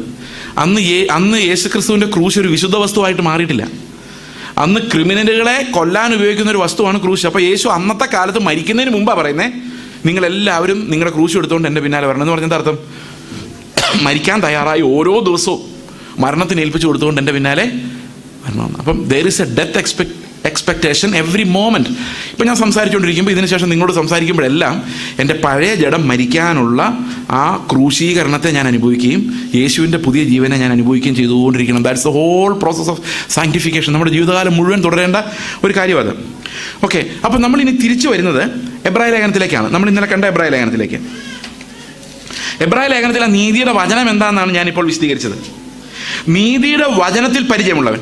ഇതെങ്ങനെ പരിചയപ്പെടുന്നതെന്ന് ഞാൻ പറഞ്ഞുതരാം. ഇത് ദൈവത്തിന് മാത്രമേ നമുക്ക് പരിചയപ്പെടുത്താൻ പറ്റുള്ളൂ. ഇതിനകത്ത് ഒരു 2-3 എക്സാമ്പിൾസ് ഞാൻ നിങ്ങൾ പറയാം. ഈ നീതിയുടെ വചനത്തിൽ എങ്ങനെ നമുക്ക് പരിചയം ഉണ്ടാകും. ഒരു ദിവസം ഞങ്ങളുടെ വീട്ടിലൊരു ഭിക്ഷക്കാരൻ വന്നു. 2 തരം ഭിക്ഷക്കാരുണ്ട് അല്ലേ. ഒന്ന് അമ്മ വല്ലതും തരണേ എന്ന് പറയുന്നത്, അവർക്ക് 2 രൂപ 5 രൂപ അന്നത്തെ കണക്ക്. ഇപ്പോൾ 10 രൂപയൊക്കെ ആയിട്ടുണ്ട്. വേറെ ചില തരം ഭിക്ഷക്കാരുണ്ട്, അവർ നല്ല കോട്ട് സ്യൂട്ടൊക്കെ ഇട്ട് നല്ല ഫെൽ ഡ്രസ്സഡായിരിക്കും. എനിക്ക് വിജയവാഡ വരെ പോകാനുള്ള വണ്ടിക്കൂലി പോക്കറ്റ് അടിച്ച് പോയി, അതുകൊണ്ട് നിങ്ങൾ ഇങ്ങനത്തെ ഭിക്ഷക്കാരുണ്ട്. അവർക്ക് നമ്മൾ 2 രൂപ 5 രൂപ കൊടുക്കില്ല. എങ്ങനെ പറ്റും, എൻ്റെ സ്റ്റാൻഡേർഡ് വെച്ച് ഒരു 30 രൂപയെങ്കിലും, റൈറ്റ്? അങ്ങനെയുള്ളൊരു ഭിക്ഷക്കാരൻ ഞങ്ങളുടെ വീട്ടിൽ വന്നിട്ട് പറഞ്ഞു, വിജയവാഡ വരെ പോകാനുള്ള വണ്ടിക്കൂലി പോക്കറ്റ് അടിച്ച് പൈസ സഹായിക്കണം. അപ്പം അന്ന് രാവിലെ ഞങ്ങൾ ബൈബിൾ വായിച്ചുള്ളൂ, നിങ്ങളോട് ചോദിക്കുന്നവനേവനും കൊടുപ്പിൻ. എത്ര രൂപ? 50 രൂപ. ഞാൻ പറഞ്ഞു, ഭാര്യ പറഞ്ഞു 50 രൂപ കൊടുത്തരേ. ആ ശരി, കൊടുത്തു. ആകെ 200 ഞങ്ങളുടെ കയ്യിലുള്ളൂ. ആകെ 200 രൂപയുള്ളൂ. ഇയാൾ 50 രൂപയായിട്ട് പോയി 10 മിനിറ്റ് കഴിഞ്ഞപ്പോൾ വേറൊരുത്തിനെ വിട്ടേക്കുന്നു. അയാൾ ഒന്ന് ചോദിക്കാം, എൻ്റെ കയ്യിൽ പൈസ ഒന്നുമില്ല, എന്നെ സഹായിക്കണം, എനിക്ക് യാത്രയ്ക്കായിട്ട് ഞങ്ങൾ 3-4 പേരുണ്ടെന്ന്. അപ്പോൾ അയാൾക്ക് മനസ്സിലായി ഇവിടെ വന്നാൽ പൈസ കിട്ടും. അയാൾക്ക് പക്ഷേ 50 രൂപ കൊടുക്കാൻ തോന്നിയില്ല, 30 രൂപ കൊടുത്തു. 3ാമതൊരാളുടെ വന്നപ്പോൾ എനിക്ക് പേടിയായി. ഇതെന്താ പ്രശ്നം എന്നറിയാം? നമ്മുടെ വീട്ടിൽ ഇങ്ങനെ പൈസ കൊടുക്കുന്നുണ്ടെന്ന് അറിഞ്ഞാൽ നാട്ടിലെ മുഴുവൻ മനുഷ്യരവിടെ കാണും. സമ്മതിച്ചോ? നമ്മുടെ നാട്ടിലൊരു പ്രത്യേകത ഉണ്ടല്ലോ, ഈ പുതുമഴ പെയ്യുമ്പം ഈയലുകൾ വന്ന് നിറയും. മുഴുവൻ ഈയലുകൾ നിറയുമ്പം നമ്മൾ എന്ത് ചെയ്യുന്നറിയാം? പതുക്കെ ജനാലയെക്കൂടെ വെളിയിലെടുത്ത് നോക്കുമ്പം അപ്പുറത്ത് നമ്മുടെ സഹോദരൻ്റെ വീട്ടിൽ ലൈറ്റ് ഉണ്ട്. എന്നാൽ പിന്നെ ഒരു പണി കൊടുത്തേക്കാം, എല്ലാ ലൈറ്റും ഓഫ് ചെയ്തു. ഈ പ്രാണികളെല്ലാം കൂടെ പോയി അവിടെ പോയി. അപ്പം നമ്മൾ സമാധാനമായിട്ട് കുറേ നേരം ഇരിക്കും, പ്രാണികളെല്ലാം ചാകുമ്പോൾ നമ്മൾ ഓഫ് ചെയ്യും. ഇതെന്താ ഞാൻ പറഞ്ഞതെന്ന് ചോദിച്ചു കഴിഞ്ഞാൽ, നമുക്ക് യേശുവിൻ്റെ വെളിച്ചം എപ്പോഴും ഓൺ ചെയ്യാൻ പറ്റത്തില്ല. ഓൺ ചെയ്താലുള്ള പ്രോബ്ലം എന്താണെന്ന് വെച്ച് കഴിഞ്ഞാൽ ഈ സകല പ്രാണികളും വരും. അതുകൊണ്ടാണ് കർത്താവ് പറഞ്ഞ് നിങ്ങൾക്ക് പറയും കീഴ് വെക്കാനുള്ളൊരു പ്രലോഭനം ഉണ്ടാകാൻ സാധ്യതയുണ്ട്. നിങ്ങൾ അതുകൊണ്ട് എവിടെ വെച്ചോണമെങ്കിൽ വെളിച്ചം. അപ്പം നഗരത്തിന്മേലിരിക്കുന്ന പട്ടണം മറിഞ്ഞിരിക്കുന്നത്. അപ്പോൾ ഒരു സഭയെന്ന് പറയുന്ന ഒരു നഗരത്തിൻ്റെ മുകളിൽ ഒരു മലയുടെ മുകളിലിരിക്കുന്ന ഒരു പട്ടണം പോലെയാണ്. നഗരത്തിന്മേലിരിക്കുന്ന പട്ടണമല്ല, മലയുടെ മുകളിലിരിക്കുന്ന പട്ടണം. ആകെ കൺഫ്യൂഷനായി. ഓക്കെ, അപ്പോൾ എല്ലാവരും കാണണമെന്നാണ്. ചേസിൻ്റെ വീട്ടിൽ ചെന്നാൽ പൈസ കിട്ടും കേട്ടോ എന്ന് എല്ലാവരും അറിയണം, നാട്ടുകാർ മുഴുവൻ. എന്തായിരിക്കും എൻ്റെ അവസ്ഥ? എൻ്റെ വീട്ടിൽ ഒരു വകയും കാണുകയില്ല പിന്നെ, അല്ലേ? അപ്പോൾ ഈ ഒരു ദേശത്ത് ആകെ നിങ്ങളുടെ ചർച്ചിൽ മാത്രമേ വെളിച്ചമുള്ളൂ എന്ന് വിചാരിച്ചോ? അങ്ങനെ ആകട്ടെ, അല്ലേ? എല്ലായിടത്തും ഉണ്ടാകട്ടെ, പക്ഷെ ഇവിടെ എങ്കിലും ഉണ്ടാകട്ടെ. വെളിച്ചമുണ്ടെന്ന് വിചാരിച്ചോ? അപ്പോൾ ഈ വെളിച്ചം അന്വേഷിച്ച് വരുന്നവർ ആരൊക്കെ ആയിരിക്കും എന്നറിയോ? നല്ല മനുഷ്യർ കാണും, വെളിച്ചത്തിരുന്നല്ലോ പഠിക്കാമെന്ന് വിചാരിക്കുന്ന പിള്ളേർ കാണും, വെളിച്ചമുള്ളിടത്ത് വെളിച്ചം അന്വേഷിച്ച് നടക്കുന്ന ക്രിമിനലുകൾ കാണും. എല്ലാ തരം മനുഷ്യരും ലോകത്തുള്ള സകല കീടങ്ങളും കാണും. അപ്പോൾ നമ്മൾ എന്ത് ചെയ്യും? ആരും പറയരുത് കേട്ടോ ഞാൻ പൈസ തന്നു, കാരണം ഞാൻ ലൈറ്റ് ഓഫ് ചെയ്തിരിക്കുമോ, ഇനി ആരെയും കാണിക്കരുത്. കർത്താവ് പറഞ്ഞു ധൈര്യമായിട്ട് ലൈറ്റ് തെളിച്ചോ. അപ്പം 3ാമത്തെ ആളും വന്നു. കർത്താവ് എന്താ പറഞ്ഞേക്കുന്നത്? ലൈറ്റ് എവിടെ വെക്കരുത്. അപ്പോൾ നീതിയുടെ വചനം ഇങ്ങനെ കിടക്കുക, അനുസരിക്കാനൊരു നിവൃത്തിയില്ല. അപ്പോൾ ഞാൻ കർത്താവിനെ ചോദിച്ചു, കർത്താവ് ഇങ്ങനെ ഇത് അനുസരിക്കാൻ പറ്റുമോ? പ്രാക്ടിക്കലാണോ? അപ്പോൾ കർത്താവ് ഒരു അക്ഷരം പോലും മറുപടി പറയുന്നില്ല. അന്ന് ഓസ്വേൾഡ് ചേമ്പേഴ്സിൻ്റെ ഒരു പുസ്തകം എൻ്റെ മേശപ്പുറത്ത് കിടപ്പുണ്ട്. ഞാനതെടുത്ത് നോക്കിയപ്പം ഇത് 2007 നടന്ന കാര്യം. അപ്പോൾ ഞാൻ നോക്കിക്കഴിഞ്ഞപ്പോൾ അതിനകത്ത് ഇങ്ങനെ എഴുതിയിരിക്കുക, കർത്താവെ, ഓസ്വേൾഡ് ചേമ്പേഴ്സിൻ്റെ പ്രാർത്ഥനയാണ്, കർത്താവെ എൻ്റെ വീട്ടിൽ ആര് വന്നാലും നോ പറയാൻ എന്നെ അനുവദിക്കരുതേ. കൊള്ളാം അല്ലേ? പോയിന്റ് നമ്പർ 2, നീ അനുവദിക്കാത്ത ഒരുത്തനും എൻ്റെ വീട്ടിലേക്ക് വരരുത്. ഞാൻ പറഞ്ഞു, കർത്താവെ, ആര് വന്നാലും നോ പറയില്ല, പക്ഷെ നീ പറയാത്ത ഒരുത്തനും ഞങ്ങളുടെ വീട്ടിലേക്ക് വരരുത്. അത് 2007 നടന്ന കാര്യം. ഞങ്ങൾ 7 വർഷവും കൂടെ ആന്ധ്രയിലുണ്ടായിരുന്നു. ഭിക്ഷക്കാർ വരും, അപ്പുറത്തെ വീട്ടിൽ പോവും, ഇപ്പുറത്തെ വീട്ടിൽ പോവും, ഞങ്ങളുടെ വീട്ടിൽ വരികയില്ല. അതേ സമയത്ത് ഇതേ ഭിക്ഷക്കാർ വെള്ളപ്പൊക്കം വന്ന് പറഞ്ഞു ഒരു പക്ഷേ കേരളത്തിൽ വന്ന് നിങ്ങളെ തന്നെ പൈസ മേടിച്ചുകൊണ്ട് പോയി കാണും, പക്ഷെ ഞങ്ങളുടെ അടുത്ത് വരികയില്ല. ദൈവം അതങ്ങ് ക്ലോസ് ചെയ്തു. അത് അതുകൊണ്ട് ധൈര്യമായി വെളിച്ചം എവിടെയും വെക്കാം. ദൈവം അറിയാത്ത ഒരുത്തിനും നമ്മുടെ അടുത്ത് വരില്ല. കാരണം ഹീ ഈസ് ദ കിങ്. അവനാ തീരുമാനിക്കുന്നത്. ഒരു പാഠം പഠിച്ചാൽ അതിൻ്റെ എക്സസൈസ്, നിങ്ങൾക്കറിയാം, മാത്തമാറ്റിക്സിൻ്റെ ഒക്കെ പുസ്തകം നോക്കിക്കഴിഞ്ഞാൽ, NCERT പുസ്തകം പണ്ട് ഞങ്ങളൊക്കെ പഠിക്കുമ്പം ഫിസിക്സിൻ്റെ ഒക്കെ പുസ്തകത്തിൽ ആദ്യം കുറച്ച് സിമ്പിൾ ചോദ്യങ്ങൾ കാണും. പിന്നെ അതിൻ്റെ താഴോട്ട് വരുമ്പം ഒരു സ്റ്റാർ എന്നൊക്കെ സ്റ്റാർഡ് ക്വസ്റ്റ്യൻ എന്ന് പറയും. ഇന്നെങ്ങനെ പറയാൻ അറിയാൻ പറ്റില്ല. അപ്പോൾ താഴോട്ട് എല്ലുന്തോറും ഇത് ടഫായി വരും. അപ്പോൾ വിശ്വാസത്തിൻ്റെ ഒരു പാഠം പഠിച്ചു കഴിഞ്ഞാൽ നമുക്ക് ഈ ഓരോ ദിവസവും ഓരോ പരീക്ഷണങ്ങളുണ്ട്. മരിച്ചാലും സാരമില്ല എന്ന് എന്നെ കൊണ്ട് പറയിപ്പിക്കുന്ന, തോറ്റുപോയാലും സാരമില്ല എന്ന് എന്നെ കൊണ്ട് പറയിപ്പിക്കുന്ന പരീക്ഷണങ്ങളിലൂടെയാണ് ദൈവം ഈ നീതിയുടെ അഭ്യസനം എനിക്ക് തരുന്നത്. മനസ്സിലാവുന്നുണ്ടോ ഞാൻ പറയുന്നത്? അത് നമുക്കായി മുന്നൊരുക്കി വെച്ചിരിക്കുന്ന പ്രവൃത്തികളാണ്. നമ്മൾ രാവിലെ എഴുന്നേറ്റ് പല്ല് തേക്കുന്നതും കാപ്പി കുടിക്കുന്നൊന്നുമല്ല. വിശ്വാസം എക്സർസൈസ് ചെയ്യാതെ പൂർത്തിയാക്കാൻ പറ്റാത്ത നീതിയുടെ പല എക്സർസൈസസ് നമ്മുടെ ജീവിതത്തിൽ വരും. അത് പൂർത്തീകരിക്കുമ്പോഴാണ് നമുക്ക് നീതിയുടെ വചനത്തിൽ പരിചയം ഉണ്ടാകുന്നത്. ഒന്ന് രണ്ട് എക്സാമ്പിൾസ് കൂടെ നിങ്ങളോട് പറയുന്നത് നന്നായിരിക്കും എന്ന് ഞാൻ വിചാരിക്കും. ഒരു ദിവസം ഞാൻ ആന്ധ്രയിൽ ഓങ്കോളിൽ നിന്ന് കേരളത്തിലെ കോട്ടയത്തിലേക്ക് ട്രെയിനിൽ വരികയാണ്. ശബരി എക്സ്പ്രസ്സിൽ വരികയാണ്. അന്ന് എൻ്റെ ഒരു കൂട്ടുകാരൻ്റെ ഫാദർ മരിച്ചു. ഏതാണ് കാര്യം. അപ്പോൾ അവന് ഭയങ്കര ടെൻഷനാണ്. എന്നെ കാണണമെന്ന് ആഗ്രഹം ഉണ്ടെന്ന് പറഞ്ഞിട്ട് ഫാമിലി ആൾക്കാർ വിളിച്ചു പറഞ്ഞു. അപ്പോൾ ഞാൻ ഓക്കെ കയറിയാക്കാമെന്ന് വിചാരിച്ചു. ട്രെയിനിൽ കയറിയപ്പം ശബരിമല സീസണാണ്, ഭയങ്കര തിരക്കാണ്. ശബരി എക്സ്പ്രസ്സാണ്, ഹൈദരാബാദ് ടു എറണാകുളം. ഓങ്കോളിൽ ഞാൻ കയറി. General compartment. എനിക്ക് റിസർവേഷൻ ഇല്ലാതെ ഒരിടത്തും പോകാൻ പറ്റില്ല ഈ തടിയും വെച്ചോണ്ട്. അവിടെ അതൊരു പ്രശ്നമായിരുന്നു. കാരണം ഈ കർത്താവിനോട് ഞാൻ പറഞ്ഞേക്കുന്നേ, എന്നെ എവിടെ വിട്ടാലും എനിക്ക് റിസർവേഷൻ തരണമെന്ന്. അത് തടി കാരണമാണ്. കർത്താവ് പറഞ്ഞാൽ അതില്ലാതെ നിന്നെ കൊണ്ടുപോകാൻ പറ്റുമെന്ന് നോക്കട്ടെ. അങ്ങനെ എനിക്കിത് സംഭവിച്ചു. ഞാൻ കയറിയപ്പോൾ കർത്താവിനോട് പറഞ്ഞു, കർത്താവ് ഒരു സീറ്റ് ഇരിക്കാൻ നീ എനിക്ക് സംഘടിപ്പിച്ച് തരണം. കർത്താവ് ഒന്നും മിണ്ടുന്നില്ല. ഞാൻ അടുത്തിരിക്കുന്ന ആളോട് ചോദിച്ചു, എവിടെ ഇറങ്ങുന്നത്? പാലക്കാട്. ഇയാളെവിടെ ഇറങ്ങുന്നത്? എറണാകുളം. ഒരുത്തിന് ചോദിച്ചപ്പോൾ കോട്ടയം, വേറൊരുത്തിന് ചെങ്ങന്നൂർ. അടുത്തൊരാളോട് ചോദിച്ചപ്പോൾ പറയാം, തനിക്ക് വരെ പണിയൊന്നുമില്ല, ഞങ്ങളെല്ലാം കേരളത്തിൽ അനങ്ങാതെ അവിടെ നിൽക്കാൻ പറഞ്ഞു. ഇനി ആരോടും ചോദിക്കാനും പറ്റില്ല. അപ്പം ഞാൻ വിചാരിച്ചു, കർത്താവേ എന്തായാലും ഇവന്മാരെല്ലാം കേരളത്തിലേക്കാണ്, ഇവരാരും സീറ്റ് തരാൻ പോകുന്നില്ല. ചാരി നിൽക്കാനൊരു തൂണെങ്കിലും കിട്ടുമായിരുന്നെങ്കിൽ നല്ലതായിരുന്നു. നോക്കിയിട്ട് ഒരു തൂണെന്ന് പറയാൻ പറ്റില്ല. ജനറൽ കമ്പാർട്ട്മെൻറ്റിൽ ഇരിക്കുന്ന സീറ്റാണ് തൂണ്, സീറ്റിൻ്റെ സൈഡ്. അത് ഒരു ചെരുവിൽ തന്നെ 3-4 പേരുണ്ട്. ഇപ്പോൾ ഒരാളൊന്ന് ബാത്റൂമിൽ പോയാൽ പോലും അത് മറ്റൊരു അഡ്ജസ്റ്റ് ചെയ്താൽ തീരും. എന്നെപ്പോലെ ഒരുത്തിന് കയറി നിൽക്കാൻ അവിടെ പ്ലേസ് ഒന്നുമില്ല. ഞാൻ അതും കിട്ടാൻ സാധ്യതയില്ല. നിങ്ങൾ ആലോചിച്ച് നോക്കണം. അപ്പം പ്രാർത്ഥന കുറഞ്ഞു വരുമോ? ഭയങ്കര വിശ്വാസമല്ലേ? അടുത്ത പ്രാർത്ഥന, കർത്താവേ ഇതും കിട്ടാൻ സാധ്യതയില്ല. അപ്പോൾ പ്രാർത്ഥന കുറച്ചുകൂടെ പരിഷ്കരിച്ചു. ഇനി എന്താ പ്രാർത്ഥിക്കാൻ പോകുന്നറിയോ? ഇവിടെയാണ് ബ്രോക്കൺനെസ് എന്ന് പറയുന്നത്. കർത്താവേ, ക്രൂശിൽ നീ കാലും കെട്ടപ്പെട്ടവനായിട്ട് കിടന്നല്ലേ, എനിക്ക് അത്രയും പ്രശ്നമില്ലല്ലോ, കോട്ടയം വരെ നിൽക്കാനുള്ള കൃപ നീ എനിക്ക് തരണം. അവിടെയാണ് ഞാൻ ദൈവത്തിന് കീഴടങ്ങുന്നത്. നിൻ്റെ ഇഷ്ടം എന്ന് പറയുന്നത് അവിടെയാണ്. എന്നെ അവിടെ എത്തിക്കാന്നുള്ള ദൈവത്തിൻ്റെ ഉദ്ദേശം, അല്ലാതെ എന്നെ നടുപിടിക്കാന്നുള്ളതല്ല. ഞാൻ ഇത് പറയലും ഒരു 2-3 മിനിറ്റ് 5 മിനിറ്റ് കഴിഞ്ഞ് കാണുമായിരിക്കും. ഒരു മനുഷ്യനെ പുറകിൽ നിന്ന് വിളിക്കുകയാണ്. ഞാൻ പുറകോട്ട് നോക്കി, എന്താണെന്ന് ചോദിച്ചത്. ഇത് അങ്ങ് പുറകോട്ട് നോക്കാൻ പറഞ്ഞു. അപ്പം അതിൻ്റെ അങ്ങേ അറ്റത്ത് ഒരുത്തൻ വരാൻ പറഞ്ഞു. ഞാൻ ഈ ബാഗൊക്കെ തൂക്കി അത് അപ്പുറത്തും ഇപ്പുറത്തും തട്ടുന്ന നിങ്ങൾ ആലോചിച്ച് നോക്കണം. എല്ലാവരുടെയും ചീത്ത കേട്ടോണ്ടാണ് പോകുന്നത്. അവിടെ ചെന്നപ്പോൾ അയാൾ പറയുകയാണ്, അവിടെ ഒരു 60 പേരെങ്കിലും നിൽക്കുന്നുണ്ട്, ഇരിക്കുന്നവർ കൂടാതെ ഒരു 50-60 പേരെങ്കിലും ആ ഗ്യാപ്പിൽ നിൽക്കുന്നുണ്ട്. അയാൾ പറയുന്നത്, ഞാൻ ഈ അടുത്ത നെല്ലൂരിൽ ഇറങ്ങോട്ടെ, ഇവിടെ ഇരുന്നോളെ, എങ്ങനെയുണ്ട്? കർത്താവ് എന്താ ചെയ്തേ? കർത്താവിനറിയാം എന്നെക്കൊണ്ട് എന്ത് നടക്കും. തിരുപ്പതി എത്തുന്നതിന് മുമ്പ് ഞാൻ ഇതിനെല്ലാം ചീത്ത പറയുമെന്നും എവിടെയെങ്കിലും പ്രശ്നം ഉണ്ടാക്കുമെന്നും കർത്താവിനറിയാം. കാരണം അതാണ് ശരീരം അത്രേ ഉള്ളൂ.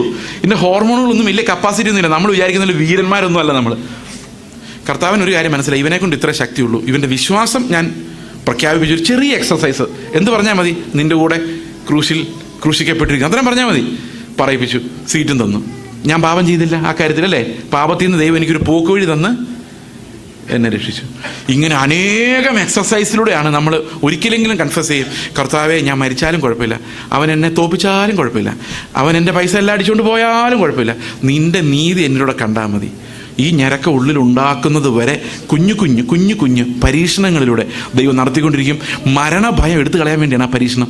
മരണത്തെ ഭയപ്പെടുന്നവന് യേശുവിൻ്റെ നീതിയിലേക്ക് നോക്കാൻ പറ്റില്ല. പുനരുത്ഥാനത്തിൽ വിശ്വസിച്ചാൽ മാത്രമേ യേശുവിൻ്റെ നീതി നമുക്ക് അവകാശമാവുകയുള്ളൂ. അതാണ് ഹൃദയത്തിലിരിക്കേണ്ട കാര്യം.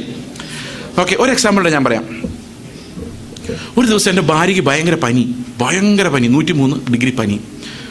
ഹോസ്പിറ്റലിൽ കൊണ്ടുപോയി. എന്ത് ചെയ്താൽ പനി കുറയുന്നില്ല. ആൻറ്റിബയോട്ടിക് കൊടുക്കുന്നു. അതോടെ സലൈൻ കൊടുത്ത് ഇട്ടിരിക്കുന്നു, ഹോസ്പിറ്റലിൽ ഇട്ടിരിക്കുന്നു. 2 ദിവസമായി 3 ദിവസമായി പനി കുറയുന്നില്ല. ഡോക്ടറിനെ വിളിച്ചു, മലയാളിയാണ്. നിങ്ങളുടെ വീട്ടിൽ എയ്ഡ്സ് ഉള്ളൊരു കൊച്ചുണ്ടല്ലേ? ഉണ്ടെന്ന് പറഞ്ഞു. നിങ്ങൾ 2 പേര് HIV ഒന്ന് പരിശോധിച്ചിട്ട് വരാൻ പറഞ്ഞു. ഉള്ളിൽ കൂടെ ഒരു ഇടിവാൾ ഇങ്ങനെ കടന്നുപോയി. അതിനൊരു കാരണം കൂടെ ഉണ്ട്. ഒരാഴ്ച മുമ്പ് എൻ്റെ ഭാര്യ ഒരു സ്വപ്നം കണ്ടായിരുന്നു. സ്വപ്നം, എഗെയിൻ സ്വപ്നം, നോട്ട് ദർശനം.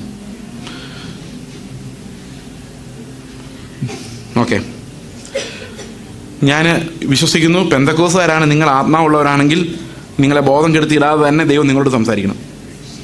സ്വപ്നത്തിൽ കണ്ടു എന്ന് പറഞ്ഞിട്ട് വരരുത്. നിങ്ങൾ അങ്ങനെയല്ല ഇങ്ങനെ വന്നാൽ ചെവി കൊടുക്കുകയും ചെയ്യരുത്. ദൈവത്തിന് നമുക്ക് സുബോധം ഉള്ളപ്പോൾ നമ്മളോട് സംസാരിക്കാൻ പറ്റും. ഓക്കെ, അപ്പം എൻ്റെ ഭാര്യ കണ്ട സ്വപ്നം ഇതാണ്. ഡോക്ടർ പറയാണ് നിങ്ങൾക്ക് 2 പേർക്ക് എയ്ഡ്സ് ആണ് സ്വപ്നത്തിൽ. അതുകൊണ്ട് അപ്പം സ്വപ്നത്തിൽ എൻ്റെ ഭാര്യ വന്ന് എന്നോട് പറയുക നമുക്ക് 2 പേർക്ക് എയ്ഡ്സ് ആണെന്ന് ഡോക്ടർ പറയുന്നു. അപ്പം സ്വപ്നത്തിൽ ഞാൻ എൻ്റെ ഭാര്യയോട് മറുപടി പറയാണ്, സാരമില്ല, എയ്ഡ്സ് അല്ലേ ഉള്ളൂ. എയ്ഡ്സ് ഉണ്ടെങ്കിലും ഇല്ല 10-15 വർഷം അല്ലെങ്കിൽ 20 വർഷമൊക്കെ നമുക്ക് മരുന്നൊക്കെ കഴിച്ച് ജീവിക്കാം. അപ്പം തന്നെ നമുക്ക് 19 വയസ്സാവും, അതുവരെ ജീവിച്ചാൽ പോരെ. സ്വപ്നത്തിലാട്ടോ, നേരിട്ട് അങ്ങനെയൊന്നും പറയല, സ്വപ്നത്തിൽ. ഇതെല്ലാം സ്വപ്നമാണ്. ഇങ്ങനൊരു സ്വപ്നത്തിൻ്റെ ബാക്ക്ഗ്രൗണ്ടിലാണ് ഈ ഡോക്ടർ പറയുന്നത് നിങ്ങളൊന്ന് പോയി പരിശോധിച്ചോ. അപ്പോൾ എന്തായിരിക്കും നമ്മൾ ചിന്തിക്കുന്നത്? ഇത് മിക്കവാറും അത് തന്നെയായിരിക്കും. ഇപ്പം ഞങ്ങളങ്ങനെ പോയി ഇരിക്കുകയാണ്. ഇപ്പം കർത്താവ് എന്നോട് ചോദിക്കുക, കർത്താവിൻ്റെ ആത്മാവിനോട് ചോദിക്കുക, നീ പ്രസംഗിക്കുന്ന എന്താ, നിനക്ക് വല്ല നിശ്ചയമുണ്ടോ? ഞാൻ പറഞ്ഞു, എന്താ കർത്താവേ? നീയല്ലേ കഴിഞ്ഞ ദിവസം പറഞ്ഞത് കുഷ്ഠരോഗികളുടെ ഇടയിൽ പോയി ശുശ്രൂഷിക്കാൻ പോയ മൊറേവിയൻ മിഷണറിമാർ, അവരോട് ഗവൺമെൻറ് പറഞ്ഞു നിങ്ങൾ ആ കുഷ്ഠരോഗികളുടെ ഐലൻഡിലോട്ട് പോവുകയാണെങ്കിൽ പിന്നെ തിരിച്ചു വരരുത്, ആ വഴി പൊക്കോണം എന്ന് ഗവൺമെൻറ് പറഞ്ഞപ്പം ഞങ്ങൾ പൊക്കോളാം, ഇനി തിരിച്ചു വരുന്നില്ല എന്നും പറഞ്ഞ് അവർ പോയി. പിന്നെ അവരെക്കുറിച്ച് ഒന്നും കേട്ടിട്ടില്ല. കാരണം കുഷ്ഠരോഗം തിരിച്ചു വരാതിരിക്കാൻ വേണ്ടി പോകുന്നവർ എന്നേക്കുമായി പൊക്കോണം എന്നായിരുന്നു നിയമം. ഇതൊക്കെ നീ പ്രസംഗിച്ചിട്ടില്ലേ? അതുകൊണ്ട് അപ്പോൾ കുഷ്ഠരോഗികളെ ശുശ്രൂഷിച്ച ഒരാൾക്ക് കുഷ്ഠരോഗം വന്നാൽ അത് ദൈവത്തിൻ്റെ കൃപയും കരുണയും. HIV ഉള്ള ഒരാളെ ശുശ്രൂഷിച്ചിട്ട് HIV കിട്ടിയാൽ നീ എന്ത് പറയും? ഇതാണ് ചോദ്യം. ഞാൻ എൻ്റെ ഭാര്യയോട് പറഞ്ഞു, നമുക്കിത് മിക്കവാറും കിട്ടിയതായിരിക്കും, നമുക്ക് സ്തോത്രം ചെയ്തെങ്കിൽ സ്വീകരിക്കാം. അപ്പം എൻ്റെ ഭാര്യ പറയും, അയ്യോ, അന്നേരം മനസ്സിലാകുന്ന സ്വപ്നമെല്ലാം നിറവേറി വരുക. പക്ഷെ റിസൾട്ട് വന്നപ്പോൾ ഒന്നുമില്ലായിരുന്നു. പക്ഷെ ദൈവം അവിടെ ഇരുത്തി ഞങ്ങളെ കൊണ്ട് പറയിപ്പിച്ചു, മരിച്ചാലും സാരമില്ല, അത് പറയിപ്പിക്കുന്നു. ഇത് നമ്മുടെ ജീവിതത്തിൽ പല സന്ദർഭങ്ങളും നോക്കിയാൽ മരിച്ചാലും സാരമില്ല, തോറ്റുപോയാലും സാരമില്ല, നമ്മളെ കൊണ്ട് പറയിപ്പിക്കുന്ന, നമ്മൾ തോറ്റുപോകും. എന്നാൽ പോലും വിവിധ പ്രവൃത്തികൾ നമുക്ക് വേണ്ടി ഓരോ ദിവസം ഒരുക്കി വെച്ച് നമുക്ക് നീതിയുടെ വചനത്തിൽ കർത്താവ് തരുന്നൊരു ട്രെയിനിങ് ഉണ്ട്. ഈ ട്രെയിനിങ് നമുക്ക് മിസ്സായി പോയാൽ നമുക്ക് കട്ടിയ ആഹാരം കഴിക്കാൻ സാധിക്കില്ല. കട്ടിയാഹാരത്തിനൊരു ഉദാഹരണത്തോടെ പറയാം. ഇത് ഉദാഹരണം പറഞ്ഞാൽ, കാരണം സത്യത്തിൽ ഉദാഹരണം പറയേണ്ടത് എന്നെ സംബന്ധിച്ചൊരു സാക്ഷ്യവും കൂടെയാണ്, ഇത് വചനവും സാക്ഷ്യവും കൂടെ. ഇത് തന്നെ ഞാൻ നിങ്ങളോട് 3 ദിവസം കൊണ്ട് 4 ദിവസം കൊണ്ടും പഠിപ്പിക്കാൻ ശ്രമിച്ച വചനം കർത്താവ് എന്നൊരു 15 വർഷം കൊണ്ടെങ്കിലും പറഞ്ഞു തന്ന കാര്യങ്ങളാണ്. ഞങ്ങളുടെ വീട്ടിലൊരു പെൺകുട്ടി താമസിക്കാൻ വന്നു. പെൺകുട്ടിയാണെന്ന് ചോദിച്ചാൽ പെൺകുട്ടിയാണ്, സ്ത്രീയാണെന്ന് ചോദിച്ചാൽ സ്ത്രീ. അതിന് എത്ര പ്രായം ആർക്കും അറിയാൻ മേല. ഐഡൻറ്റി കാർഡില്ല, അഡ്രസ്സില്ല, വിലാസമൊന്നുമില്ല. അപ്പം ഞങ്ങൾക്ക് പരിചയമുള്ള ഒരു കുടുംബം ഞങ്ങളെ പരിചയപ്പെടുത്തി. അവർ പറഞ്ഞു, ഈ പെൺകുട്ടി പറഞ്ഞത്രേ, ഞാൻ ചെറുപ്പത്തിൽ ജീവിച്ചപ്പോൾ തൊട്ട് എപ്പോഴും ഹോസ്റ്റലായിരുന്നു, എനിക്ക് പേരൻസ് ഇല്ല, ഞാനൊരു ഓർഫനാണ്, എനിക്കതുകൊണ്ട് യാതൊരു വീട്ടിലും താമസ എക്സ്പീരിയൻസ് ഇല്ല. എല്ലാം ക്യൂ, ആഹാരം കഴിക്കാൻ ക്യൂ, ബാത്റൂമിൽ പോകാൻ ക്യൂ, കൈ കഴുകാൻ ക്യൂ നിന്ന് ഞാൻ മടുത്തു, എനിക്കൊരു വീട്ടിൽ താമസിക്കണമെന്ന് ആഗ്രഹമുണ്ട്. ഉടനെ ഈ സ്ത്രീ ഞങ്ങളുടെ വീട്ടിലോട്ട് താമസിക്കാൻ അവർ റെഫർ ചെയ്തു. നേരെ ഓങ്കോളിലോട്ട് വന്നു. ഓങ്കോളിൽ വന്നപ്പോഴാണ് മനസ്സിലായത് ഇവർ പറഞ്ഞതെല്ലാം കള്ളമാണെന്നുള്ള കാര്യം. അങ്ങനെ ഒരു ഓർഫനേജ് അവർ പറഞ്ഞ സ്ഥലത്തില്ലായിരുന്നു. തന്നെ ഇവർ സംസാരിക്കുന്ന തമിഴ് ഇന്ത്യൻ തമിഴല്ല, ശ്രീലങ്കൻ തമിഴ്. അപ്പം ഞങ്ങൾക്ക് ഒരു ഭയം തോന്നി, ഇനി ശ്രീലങ്കൻ തമിഴ് പുലി വല്ലതും ആണോ എന്നുള്ളത്. അപ്പോൾ ഇതാരാന്ന് ഒരു പിടിയില്ല, ഐഡൻറ്റി കാർഡും ഇല്ല, യാതൊരു രേഖകളും ഇല്ല. ഒരു ദിവസം ഒരു ഫോൺ വന്നു, കേരളത്തിൽ നിന്ന് ഇവളെ പെണ്ണ് കാണാൻ വരുവാണ് ഒരാളെന്ന്. അപ്പോൾ ഞങ്ങൾ വിചാരിച്ചു മലയാളിയാ, ഓക്കെ അവൻ വരട്ടെ, അവനോട് ചോദിക്കാം എങ്ങനെയാണ് പരിചയം, ഇവളാരാ എന്താ, ഒരു രേഖയില്ലല്ലോ, വരട്ടെ എന്ന് വിചാരിച്ചു. 1-ാം തീയതി വരുമെന്ന് പറഞ്ഞാൽ 30-ാം തീയതി ഫോൺ ചെയ്ത് പറയാണ് ഞാൻ വരത്തില്ലെന്ന്. ഇവള് വയലൻ്റായി, ബോധം കെട്ട് വീഴുന്നു, ഞങ്ങൾ വെള്ളം തളിക്കുന്നു, എഴുന്നേറ്റിരിക്കുന്നു, പിന്നെയും ബോധം കെട്ട് വീഴുന്നു. അവസാനം ഇവളെ ഞങ്ങളുടെ പിള്ളേരെല്ലാം കൂടെ താങ്ങി എഴുന്നേൽപ്പിച്ച് ഒരു കട്ടിലെ കൊണ്ടേ കിടത്തി. അവൾ പെട്ടെന്ന് ചാടി എഴുന്നേറ്റ് ഡോറടച്ചു. ഞങ്ങളുടെ പിള്ളേർ വെളിയിൽ വിൻഡോയിൽ കൂടെ പോയി നോക്കിയപ്പോൾ ഇവള് ഫാനിൽ കുരുക്കിടുക ചാവാൻ വേണ്ടി. ഞങ്ങൾ ഡോറ് തല്ലി തുറന്ന് അകത്ത് കയറി. ഇവൾ ഉടനെ കേരളത്തിലേക്ക് പോകണം, ഉടൻ പോകണം, അവൻ്റെ വീട്ടിൽ പോകണം. ഞാൻ പറഞ്ഞു, അവൻ പ്രശ്നക്കാരനാണെങ്കിൽ നിൻ്റെ ജീവിതം ഇതോടെ തീരും. ഇനി അവൻ നല്ല പാവം പയ്യനാണെങ്കിൽ അവൻ്റെ ജീവിതം ഇതോടെ തീരും. കാരണം നിന്നെ പോലെ ഒരാൾ അന്വേഷിച്ച് തന്നു കഴിഞ്ഞാൽ അതുകൊണ്ട് നീ ഒന്ന് ക്ഷമിക്കുക, എന്തെങ്കിലും ഒരു പരിഹാരം ദൈവം ഉണ്ടാക്കാം എന്ന് പറഞ്ഞു. അവൾ എന്ത് ചെയ്താൽ സമ്മതിക്കില്ല. അപ്പോൾ വൈകിട്ട് 3 ട്രെയിനുണ്ട് കേരളത്തിലേക്ക്. അവളൊരു ഓട്ടോ വിളിച്ച് റെയിൽവേ സ്റ്റേഷനിലോട്ട് പോകുന്നു, ഞാനും എൻ്റെ ഭാര്യയും ബൈക്കിൽ പുറകെ. റെയിൽവേ സ്റ്റേഷനിൽ ചെന്നപ്പോൾ അവൾ ട്രെയിനിൽ കയറി പോയേ പറ്റുള്ളൂ. അപ്പം ഞാൻ അവൾ പ്ലാറ്റ്ഫോമിൽ ഇരിക്കുന്നു, ഞാൻ അവളുടെ മുമ്പിൽ മുട്ടുകുത്തി നിന്നു. ഞാൻ പറഞ്ഞു, നിൻ്റെ ജീവിതം നീ നശിപ്പിക്കരുത്, നീ ആലോചിക്കുക, തിരിച്ചു വാ എന്ന് പറഞ്ഞു. അവൾ പറഞ്ഞു, ഇല്ലില്ല ഞാൻ എന്തായാലും പോകാമെന്ന് പറഞ്ഞു. അവൾ കയറിപ്പോയി കഴിഞ്ഞപ്പോൾ ഈ കുടുംബം അവളെ ഇങ്ങോട്ട് വിട്ട കുടുംബം ഞങ്ങളെ വിളിച്ചിട്ട് പറഞ്ഞു, ഇനി അവൾ വന്നാൽ കയറ്റണ്ട, കാരണം അവൾ അത്രയും സഹായിക്കാൻ ശ്രമിച്ചിട്ട് നമ്മൾ കള്ളവല്ലേ പറഞ്ഞത്, വേണ്ട. ഞാൻ പറഞ്ഞു, ഇനി അവൾ വന്നാൽ ഞാൻ കയറ്റത്തില്ലെന്ന് പറഞ്ഞു. കാരണം നിസ്സാര പണിയല്ല. ആരാ ഏതാന്ന് പോലും അറിയാൻ വയ്യാത്തൊരു പെൺകുട്ടി ഞങ്ങളുടെ വീട്ടിൽ ആത്മഹത്യ ചെയ്താൽ പിറ്റേ ദിവസം വാർത്ത എന്തായിരിക്കും അറിയാമോ? കേരളത്തിൽ നിന്നൊരു മിഷണറിയുടെ വീട്ടിൽ അജ്ഞാത യുവതിയുടെ ജഡം. ആന്ധ്രാപ്രദേശിലെ ഗോതമ്പുണ്ട എങ്ങനെയാണെന്ന് നമ്മൾ മനസ്സിലാക്കിയത്. ഇപ്പോഴും ഇറങ്ങിപ്പോരലുണ്ടാവില്ലായിരുന്നു. എന്ത് തെളിയിക്കും നമ്മൾ? ആരാന്ന് തെളിയിക്കും? ഞാൻ ആരാന്ന് പോലും തെളിയിക്കാൻ പറ്റാത്ത അവസ്ഥയിലാണ് വേറെ സ്ഥലത്ത് ചെല്ലുമ്പോൾ. അപ്പം ഞാൻ ഇങ്ങനെയൊക്കെ പറഞ്ഞ് വലിയ ഗമയ്ക്ക് വീട്ടിലോട്ട് വന്നിട്ട് പ്രാർത്ഥിക്കാൻ വേണ്ടി കട്ടിലിന് മുമ്പിൽ പോയിട്ട് ഞാനിങ്ങനെ മുട്ടിൽ ഇങ്ങനെ പകുതിയായപ്പോൾ കർത്താവ് പറഞ്ഞു, ഇനി മേലാൽ നീ അമേസിങ് ഗ്രേസ് എന്നുള്ള പാട്ട് പാടരുത്. നീ ആ പെൺകുട്ടിയോട് ചെയ്തതിനകത്ത് കൃപയുമില്ല ആശ്ചര്യവുമില്ലെന്ന് പറഞ്ഞു. കർത്താവ് ഇങ്ങനെയാണ് ഇടപെടുന്നത്. അങ്ങനെ ഇടപെട്ടാലേ ആത്മാവിൻ്റെ വാള് നമ്മളെ വിവേചിക്കുള്ളൂ. ഞാൻ അന്തം വിട്ടുപോയി. ഞാൻ ചോദിച്ചു, എന്താ കർത്താവേ, ഞാനാണോ നീയാണോ തീരുമാനിക്കുന്നത് നിൻ്റെ ഡോർ അടയ്ക്കണോ വേണ്ടോ എന്നുള്ള കാര്യം? ഞാൻ പറഞ്ഞു, നീയാണ്, ഒന്ന് തുറന്നേക്കാൻ പറഞ്ഞു. ഞാൻ ഉടനെ ആ ഫാമിലി വിളിച്ചിട്ട് പറഞ്ഞു, അവൾക്ക് എന്തെങ്കിലും പ്രോബ്ലം ഉണ്ടെങ്കിൽ നേരെ ഓങ്കോളിലോട്ട് ഇട്ടേക്കാം. അപ്പം പറയണമെങ്കിൽ എന്തെല്ലാം റിസ്ക് ചെയ്യണം അവിടെ? എന്തെല്ലാം റിസ്ക് ചെയ്യണം? മരണം, ജയിൽവാസം, നാളെ നടക്കാൻ പോകുന്ന എല്ലാ അനർത്ഥങ്ങൾക്കും ഞാൻ ഉത്തരവാദിയാണ്. അതറിഞ്ഞുകൊണ്ടാണ്. പക്ഷെ അന്നേരം ഒരു കാര്യം അറിയാം, എൻ്റെ രാജാവും പിതാവുമായ ഒരുവനുണ്ട്. അവനറിയാതെ ഒരു തലമുടിനാര് പോലും നിലത്ത് വീഴില്ല.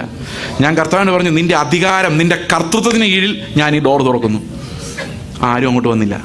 പക്ഷെ ഡോർ എന്നെ കൊണ്ട് തുറപ്പിച്ചു.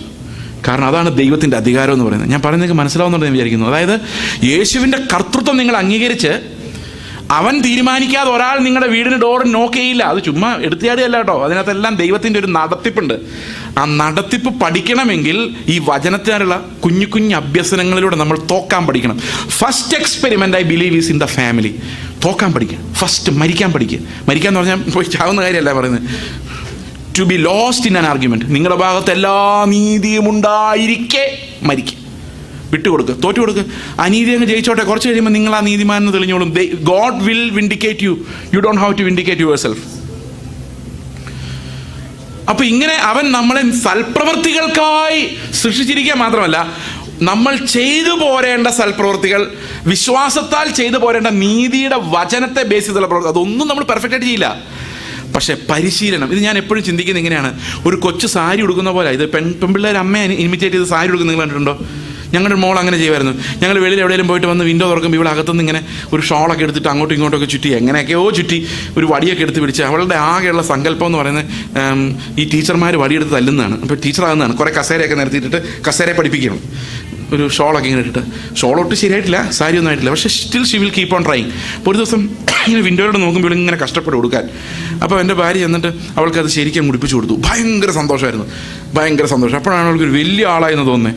നമ്മൾ ഈ ജീവിതകാലം മുഴുവൻ വിശ്വാസത്താൽ ഓടി ഉന്നം പിടിച്ച് ഒരിടത്തും കൊള്ളാതെ നിരാശപ്പെട്ട് കരഞ്ഞ്, കർത്താവേ ഞാൻ ഒന്നും ആയില്ല എന്ന് പറഞ്ഞുകൊണ്ട് ഞരങ്ങിക്കൊണ്ട് ബ്രോക്കണായിട്ട് കർത്താവിൻ്റെ മുമ്പിൽ മറ്റുള്ളവരെ വിധിക്കാതെ എന്നെ തന്നെ കണ്ടുകൊണ്ട് ചെന്ന് അവസാനം വിശുദ്ധീകരണത്തിൻ്റെ അവസാനത്തെ പടി, മുകളിലത്തെ പടിയല്ല, എനിക്ക് വെച്ചിരിക്കുന്ന അവസാനത്തെ പടി ചവിട്ടി അവിടെ ചെല്ലുമ്പം കർത്താവ് എന്നെ വിളിച്ചിട്ട് ഈ ശരിക്ക് തുണി അങ്ങ് ഉടുപ്പിച്ച് തരുന്നൊരു ദിവസമുണ്ട്.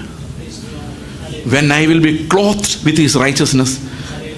ആ ദിവസം ഞാൻ കർത്താവിനോട് പറയും, കർത്താവേ ഇത് ഞാനല്ല, നീയാണ് ചെയ്തത്, നിന്റെ പ്രവൃത്തിയാണ്, സകല മാനവും മഹത്വവും കുഞ്ഞാടിനുള്ളതാണ്. ഞാനിപ്പോഴും നരകയോഗ്യൻ തന്നെയാണ്. സ്വർഗത്തിൽ ചെല്ലുമ്പോഴും ഞാൻ നരകയോഗ്യനാണ്. എൻ്റെ പ്രവൃത്തികൾ നോക്കിയാൽ. പക്ഷേ എനിക്ക് പകരം കുഞ്ഞാട് അവൻ നീതി തികച്ചതിനാൽ അവൻ്റെ നീതി വസ്ത്രം അവൻ ഏകൻ്റെ അനുസരണത്താൽ നിങ്ങളെല്ലാവരും നീതിമാന്മാരായി തീർന്നതാണ്. ആ ഒരൊറ്റ ആ രണ്ടാം ആദമിൻ്റെ അനുസരണത്തിലേക്ക് നോക്കുന്നവൻ, ക്രിസ്തുവിലേക്ക് നോക്കുന്നവൻ നീതി പ്രാപിക്കുന്നു. ഇതാണ് സുവിശേഷത്തിൻ്റെ ഏറ്റവും പ്രധാനപ്പെട്ട കാര്യം. ഈ നീതിയുടെ വചനത്തെക്കുറിച്ച് പരിചയം, തഴക്കം, നീതിയുടെ പ്രവൃത്തികളെക്കുറിച്ചുള്ള അഭ്യസനം നമ്മുടെ ജീവിതത്തിൽ ഉണ്ടാകേണ്ടത് ആവശ്യമാണ്. അങ്ങനെ ഉണ്ടെങ്കിൽ മാത്രമേ നമുക്കൊരു പ്രവാചകൻ വന്ന് വിശാലമായ വഴി തുറന്നു പറയുമ്പം ഞങ്ങൾക്ക് താല്പര്യമില്ല പ്രവാചക, ഇടുക്ക് വഴി തുറക്കുമ്പോൾ ഒന്ന് അറിയിക്കണേ എന്ന് പറയാൻ നമുക്ക് സാധിക്കണമെങ്കിൽ ഈ നീതിയുടെ നടപ്പ് നമുക്ക് മനസ്സിലാവണം.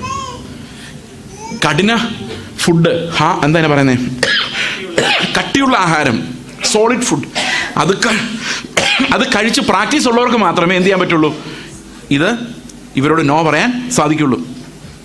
എന്നോട് ഒരാൾ പറഞ്ഞു, ഒത്തിരി പ്രവചനങ്ങൾ കേട്ടിട്ടുണ്ട് പ്രിയ സഹോദരങ്ങളെ, മടുത്തിട്ടുണ്ട്. ഇപ്പം അവരും മടുത്തു എന്നോട് പറഞ്ഞു അതുകൊണ്ട് നിർത്തിയതാ.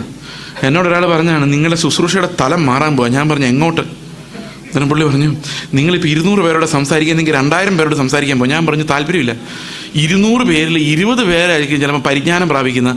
അവരെ ഒന്ന് കണ്ടെത്താൻ എന്താ വഴി? ഒരു ശമരിയക്കാരി സ്ത്രീ അന്വേഷിച്ച് യേശു നടന്നൊരു നടപ്പുണ്ട്. ഷണ്ണനെ അന്വേഷിച്ച് ഒരൊറ്റ ഇവാഞ്ചലിസ്റ്റിനെ, ഫുൾ ടൈം ഇവാഞ്ചലിസ്റ്റിനെ ഒരു മരുഭൂമിയിലേക്ക് വിട്ട കർത്താവുണ്ട്. ആ തലത്തിലേക്ക് ഒരു പ്രൊമോഷൻ എനിക്ക് വരുന്നുണ്ടെങ്കിൽ നിങ്ങളൊന്ന് അറിയിച്ചാൽ മതി എന്ന് പറഞ്ഞു. എന്ത് ചെയ്യാൻ പറ്റും? നമുക്കൊന്നും ആ പ്രൊമോഷൻ ഇല്ല. കൂടി വന്നാൽ 5 പേരെങ്കിലും ഉണ്ടെങ്കിൽ നമുക്ക് പ്രസംഗം വരുള്ളൂ. അത് പ്രൊമോഷനാണോ അത് ലോകമാണോ? അത് ലോകമാണ്. ഞാൻ പാലക്കാട് ഒരു ചർച്ചിൽ പ്രസംഗിച്ചുകൊണ്ടിരിക്കുക, ടൗൺ ഏജി, അത് വലിയ ചർച്ച. പ്രസംഗിച്ച് കഴിഞ്ഞപ്പോൾ ഒരു സഹോദരനോട് ചോദിക്കുക, ഞങ്ങളുടെ ചർച്ചിലൊന്ന് വരാമോ? ഞാൻ പറഞ്ഞു വരാം. ഞങ്ങളൊരു 10-12 പേരേ ഉള്ളൂ. ഞാൻ പറഞ്ഞു നിങ്ങളുടെ ഭാര്യ ഉണ്ടാവും എന്നാൽ വരാം. കാരണം ആ ഒരാളായിരിക്കും ചിലപ്പോൾ അടുത്ത DL മൂടി, ആർക്കറിയാം ദൈവം എങ്ങോട്ടാണ് വിടുന്നത്, എങ്ങനെ അതായിരിക്കും ഒരു മനുഷ്യൻ ദൈവം വെച്ചുകൊണ്ടിരിക്കുന്നത്. അപ്പോൾ ഇതെല്ലാം ദൈവം വെക്കുന്ന ഇടുക്ക് വഴി. അതെന്താണ്? അത് ഓരോ നിമിഷവും സെൻസ് ചെയ്യുവാൻ ആ വേർതിരിവ്. ഇത് പ്രാണനിൽ നിന്നുള്ള ചില പ്രസംഗങ്ങൾ കേൾക്കുമ്പോൾ നമുക്കറിയാം ഇത് പ്രാണനിലേക്കാണ്. ചില പ്രവചനങ്ങൾ കേൾക്കുമ്പോഴേ ഇത് പ്രാണനെ സുഖിപ്പിക്കുന്നതാ, ആത്മാവിലേക്ക് ഇത് വരുന്നില്ല.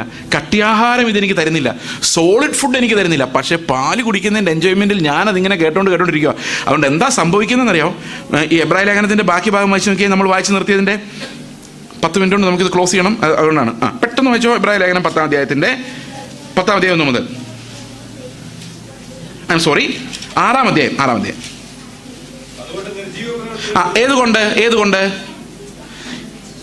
ഏതുകൊണ്ട് തഴക്കത്താൽ അഭ്യസിച്ച ഇന്ദ്രിയങ്ങളുള്ളവരെ പ്രായം തികഞ്ഞവർക്കേ പറ്റുള്ളൂ, അല്ലേ? പ്രായം തികഞ്ഞവർക്കേ എന്ത് പറ്റുള്ളൂ? പരിജ്ഞാനത്തിലേക്ക് പോകാൻ, സോളിഡ് ഫുഡ് കഴിക്കാൻ പറ്റുള്ളൂ. അപ്പൊ പ്രായം തികയണമെങ്കിൽ എന്ത് ചെയ്യണം? അതുകൊണ്ട് നിർജീവ പ്രവൃത്തികളെ കുറിച്ചുള്ള മാനസാന്തരം. എന്താ മാനസാന്തരം എന്ന് പറഞ്ഞാൽ? ജീവനില്ലാത്ത എല്ലാ പ്രവൃത്തികളിൽ നിന്നുള്ള മാനസാന്തരം. യേശുവാണ് ജീവനെങ്കിൽ യേശു ജീവൻ ചെയ്യില്ലായിരുന്ന എല്ലാ പ്രവൃത്തികളിൽ നിന്നുള്ള മാനസാന്തരം. പിന്നെ ദൈവത്തിങ്കിലെ വിശ്വാസം, സ്നാനങ്ങളെ കുറിച്ചുള്ള ഉപദേശം, കൈവെപ്പ്. ഇതെല്ലാം പറയാൻ പോയി കഴിഞ്ഞാൽ ഉണ്ടല്ലോ നമുക്ക് ഒരാഴ്ച കൊണ്ടൊന്നും തീരില്ല. കൈവെപ്പ്, മരിച്ചവരുടെ പുനരുത്ഥാനം, നിത്യശിക്ഷാവിധി എന്നിങ്ങനെയുള്ള അടിസ്ഥാനം പിന്നെയും ഇടാതെ നാം ക്രിസ്തുവിനെ കുറിച്ചുള്ള ആദ്യ വചനം വിട്ട് പരിജ്ഞാന പൂർത്തി പ്രാപിക്കുവാൻ. അപ്പോൾ ഇവിടെ നമുക്കൊരു കാര്യം മനസ്സിലായി. പാല് കുടിക്കുക എന്ന് പറഞ്ഞാൽ ആദ്യ വചനം പിന്നെയും പറയുന്നതും, കട്ടിയാഹാരം എന്ന് പറഞ്ഞാൽ അത് സോളിഡ് ഫുഡുമാണ്, അല്ലേ? കട്ടിയാഹാരം എന്ന് പറഞ്ഞാൽ പരിജ്ഞാനം. അപ്പോൾ യേശുവിൻ്റെ പരിജ്ഞാനമാണ് എന്ത്? കട്ടിയാഹാരം. എന്താണ് പാല്? ദൈവത്തിൻ്റെ ആദ്യ വചനങ്ങളെ തന്നെ വീണ്ടും പറയുന്നതാണ് പാല്. മനസ്സിലാവുന്നില്ലേ പറയുന്നത്? നമ്മളതാ പറഞ്ഞുകൊണ്ടിരുന്നത്. നിങ്ങൾ പാല് എപ്പോഴും കുടിച്ചുകൊണ്ടിരിക്കുന്നത് വീണ്ടും അടിസ്ഥാന വചനങ്ങളാണ് വീണ്ടും കേട്ടോണ്ടിരിക്കുന്നത്. എന്നിവിടെ പറയുകയാണ്, അതിൽ നിങ്ങൾ എങ്ങോട്ട് വളരണം? ക്രിസ്തുവിൻ്റെ പരിജ്ഞാനത്തിലേക്ക് വളരണം. അടുത്ത വാക്യം, ദൈവം അനുവദിക്കുന്ന പക്ഷം നാം പരിജ്ഞാന പൂർത്തി പ്രാപിക്കും. പരിജ്ഞാന പൂർത്തിയെക്കുറിച്ചാണ് പറയുന്നത്. എന്തെല്ലാം എനിക്ക് യേശുവിൽ നിന്ന് പഠിക്കാനുണ്ടോ അതെല്ലാം പഠിക്കാൻ വേണ്ടി ഉത്സാഹിക്കുക. ദൈവം അനുവദിച്ചാൽ ഞാനത് ചെയ്യും എന്ന് പറഞ്ഞാൽ എൻ്റെ ലക്ഷ്യം എപ്പോഴും എന്താണ്? യേശു എന്തെല്ലാം എനിക്ക് കരുതി വെച്ചിട്ടുണ്ടോ അത് മുഴുവൻ അവകാശമാക്കുന്ന ഒരു ഓട്ടം ഓടുക എന്നുള്ളതാണ്. എന്താണ് ഈ പരിജ്ഞാനം എന്ന് പറഞ്ഞാൽ? ആ ഒരു വാക്ക് നമുക്ക് മനസ്സിലാക്കേണ്ടത് ആവശ്യമാണ്. യേശുവിനെ കണ്ട ആരെപ്പോലെ ഇരിക്കും? ഞാൻ റോമൻ കത്തോലിക്കരുടെ യേശുവിനെ കണ്ട ഒരു പ്രത്യേക ഷേപ്പാണ്. ഒരു ദിവസം ഞാനൊരു റോമൻ കത്തോലിക്ക കല്യാണത്തിന് പോയിട്ട് ചർച്ചിൻ്റെ വെളിയിൽ നിന്നുകൊണ്ട് ഇങ്ങനെ നോക്കുക അകത്തേക്ക്. എനിക്ക് ചർച്ചിനകത്ത് കയറുന്ന ഭയങ്കര അസ്വസ്ഥതയാണ്. അതിനകത്ത് യേശു എന്ന പേരുള്ള ഒരാൾ ഇങ്ങനെ ക്രൂശിൽ കിടപ്പുണ്ട് കരഞ്ഞുകൊണ്ട്. അപ്പം എൻ്റെ അവിടെ ഒരു യാക്കോബക്കാരനുണ്ട്. പുള്ളി പറഞ്ഞ് കത്തോലിക്കരുടെ യേശു ഇതുവരെ പുനരുദ്ധാനം ചെയ്ത് പോയില്ലേ? കാരണം യാക്കോബക്കാരുടെ യേശു ക്രൂശിൽ നിന്ന് പോയി, ക്രൂശ് മാത്രമേ അവർക്കുള്ളൂ.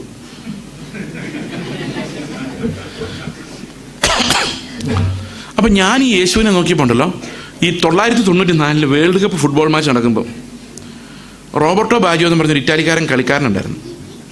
അയാളുടെ ഫേസ് കട്ട് എനിക്ക് തോന്നുന്നത്. ഞാൻ വിചാരിക്കും, കർത്താവ് റോബർട്ടോ ബാജിയോ ക്രൂശിൽ കിടക്കണം. പിന്നെ ഞാൻ ഈ കത്തോലിക്കരുടെ യേശുവിനെല്ലാം ശ്രദ്ധിക്കാൻ തുടങ്ങി. എല്ലാവർക്കും ഒരു ഇറ്റാലിയൻ ഫേസ് കട്ടാണ്. ബ്ലൂ ഐസ്, ലോങ് ചിൻ അല്ലേ, പിന്നെ ഇങ്ങനെ ഹൈ ചീക്ക് ബോൺസ്, ഒരു വൈറ്റ് യൂറോപ്യനാണ് അവരുടെ യേശു. എന്നാൽ ഓർത്തഡോക്സുകാരുടെ യേശുവിനെ കണ്ട ഒരു സിറിയക്കാരൻ, ഒരു ഒസാമ ബിൻ ലാദൻ ലുക്കാണ് അല്ലേ? ആണോ അല്ലയോ? ഒരു സിറിയൻ ലുക്കാണ്. അത് ഓരോ ദേശക്കാർക്കും അവരുടെ ലുക്കാണ് ഉള്ളത്. ഞാൻ ബൈബിൾ കോളേജിൽ പഠിച്ചപ്പോൾ ഞാൻ ഓർക്കുന്നുണ്ട്, ബ്ലാക്ക് കളറുള്ള യേശു ഉണ്ടായിരുന്നു, ചുരുണ്ട മുടിയൊക്കെയുള്ള ബ്ലാക്ക് കളറുള്ള യേശു. എൻ്റെ ദൈവം, യേശുവിന് യഥാർത്ഥത്തിൽ എന്ത് ഷേപ്പായിരുന്നേനെ. ഞാൻ ആലോചിച്ചു, 600 കോടി ജനം ഇന്ന്, 700 കോടി ജനം മേളിൽ ഇന്ന് ലോകത്തുണ്ട്. യേശു എത്ര പേരെയാണോ ക്രൂശിൽ പ്രതിനിധീകരിച്ചെന്ന് അറിയാൻ മേല. എത്ര പേര് വിശ്വസിക്കുന്നു യേശുവിന് മാത്രമേ അറിയത്തുള്ളൂ. അത്രയും പേരുടെ പാപമോചനം കർത്താവ് സാധിച്ചിട്ടുണ്ട്. അപ്പം അത്രയും പേർക്ക് വേണ്ടി അത്രയും പേരുടെ പാപങ്ങളാണ് യേശു ചുമന്നേക്കുന്നത്. അപ്പോൾ എല്ലാവരുടെയും കൂടെ ഫേസ് കട്ട് കൂട്ടിയാൽ അതെല്ലാം കൂടെ കൂടുന്ന ഒരു ഫേസ് കട്ട് ആയിരിക്കും യേശുവിൻ്റെ ഒരു പക്ഷേ. പിന്നെ ഞാൻ ഇങ്ങനെ ആലോചിച്ചു, ലോകത്താകെ ഞാൻ ഒരൊറ്റ പാപി മാത്രം ഉണ്ടായിരുന്നുള്ളൂ എന്ന് വിചാരിച്ചു ഒരു നിമിഷത്തേക്ക്. നമ്മളങ്ങനെയല്ലേ നമ്മുടെ രക്ഷയെക്കുറിച്ച് ചിന്തിക്കുന്ന, കർത്താവേ ഞാനൊരു പാപി എന്നല്ലേ? ഞങ്ങളെല്ലാം പാപികളെന്നല്ലല്ലോ, ഞാനൊരു പാപി. ഞാൻ മാത്രം ലോകത്ത് പാപി ഉള്ളൂ വരുന്നെങ്കിൽ യേശു ആരുടെ ഷേപ്പിൽ വന്നേനെ? ആരുടെ ഷേപ്പിൽ വന്നേനെ? എന്നെ പോലെ വന്നേനെ. ഞാൻ അനുഭവിക്കേണ്ട എല്ലാ പരീക്ഷകളും അനുഭവിച്ചാൽ മതിയായിരുന്നു. ലോകത്തുള്ള എല്ലാവരുടെയും പാപത്തിൻ്റെ അനുഭവിക്കണം ഒരാളുടെ. അപ്പം ചേസ് അനുഭവിക്കാൻ പോകുന്ന എല്ലാ പരീക്ഷണങ്ങളും അനുഭവിച്ചാൽ മതിയായിരുന്നു അല്ലേ?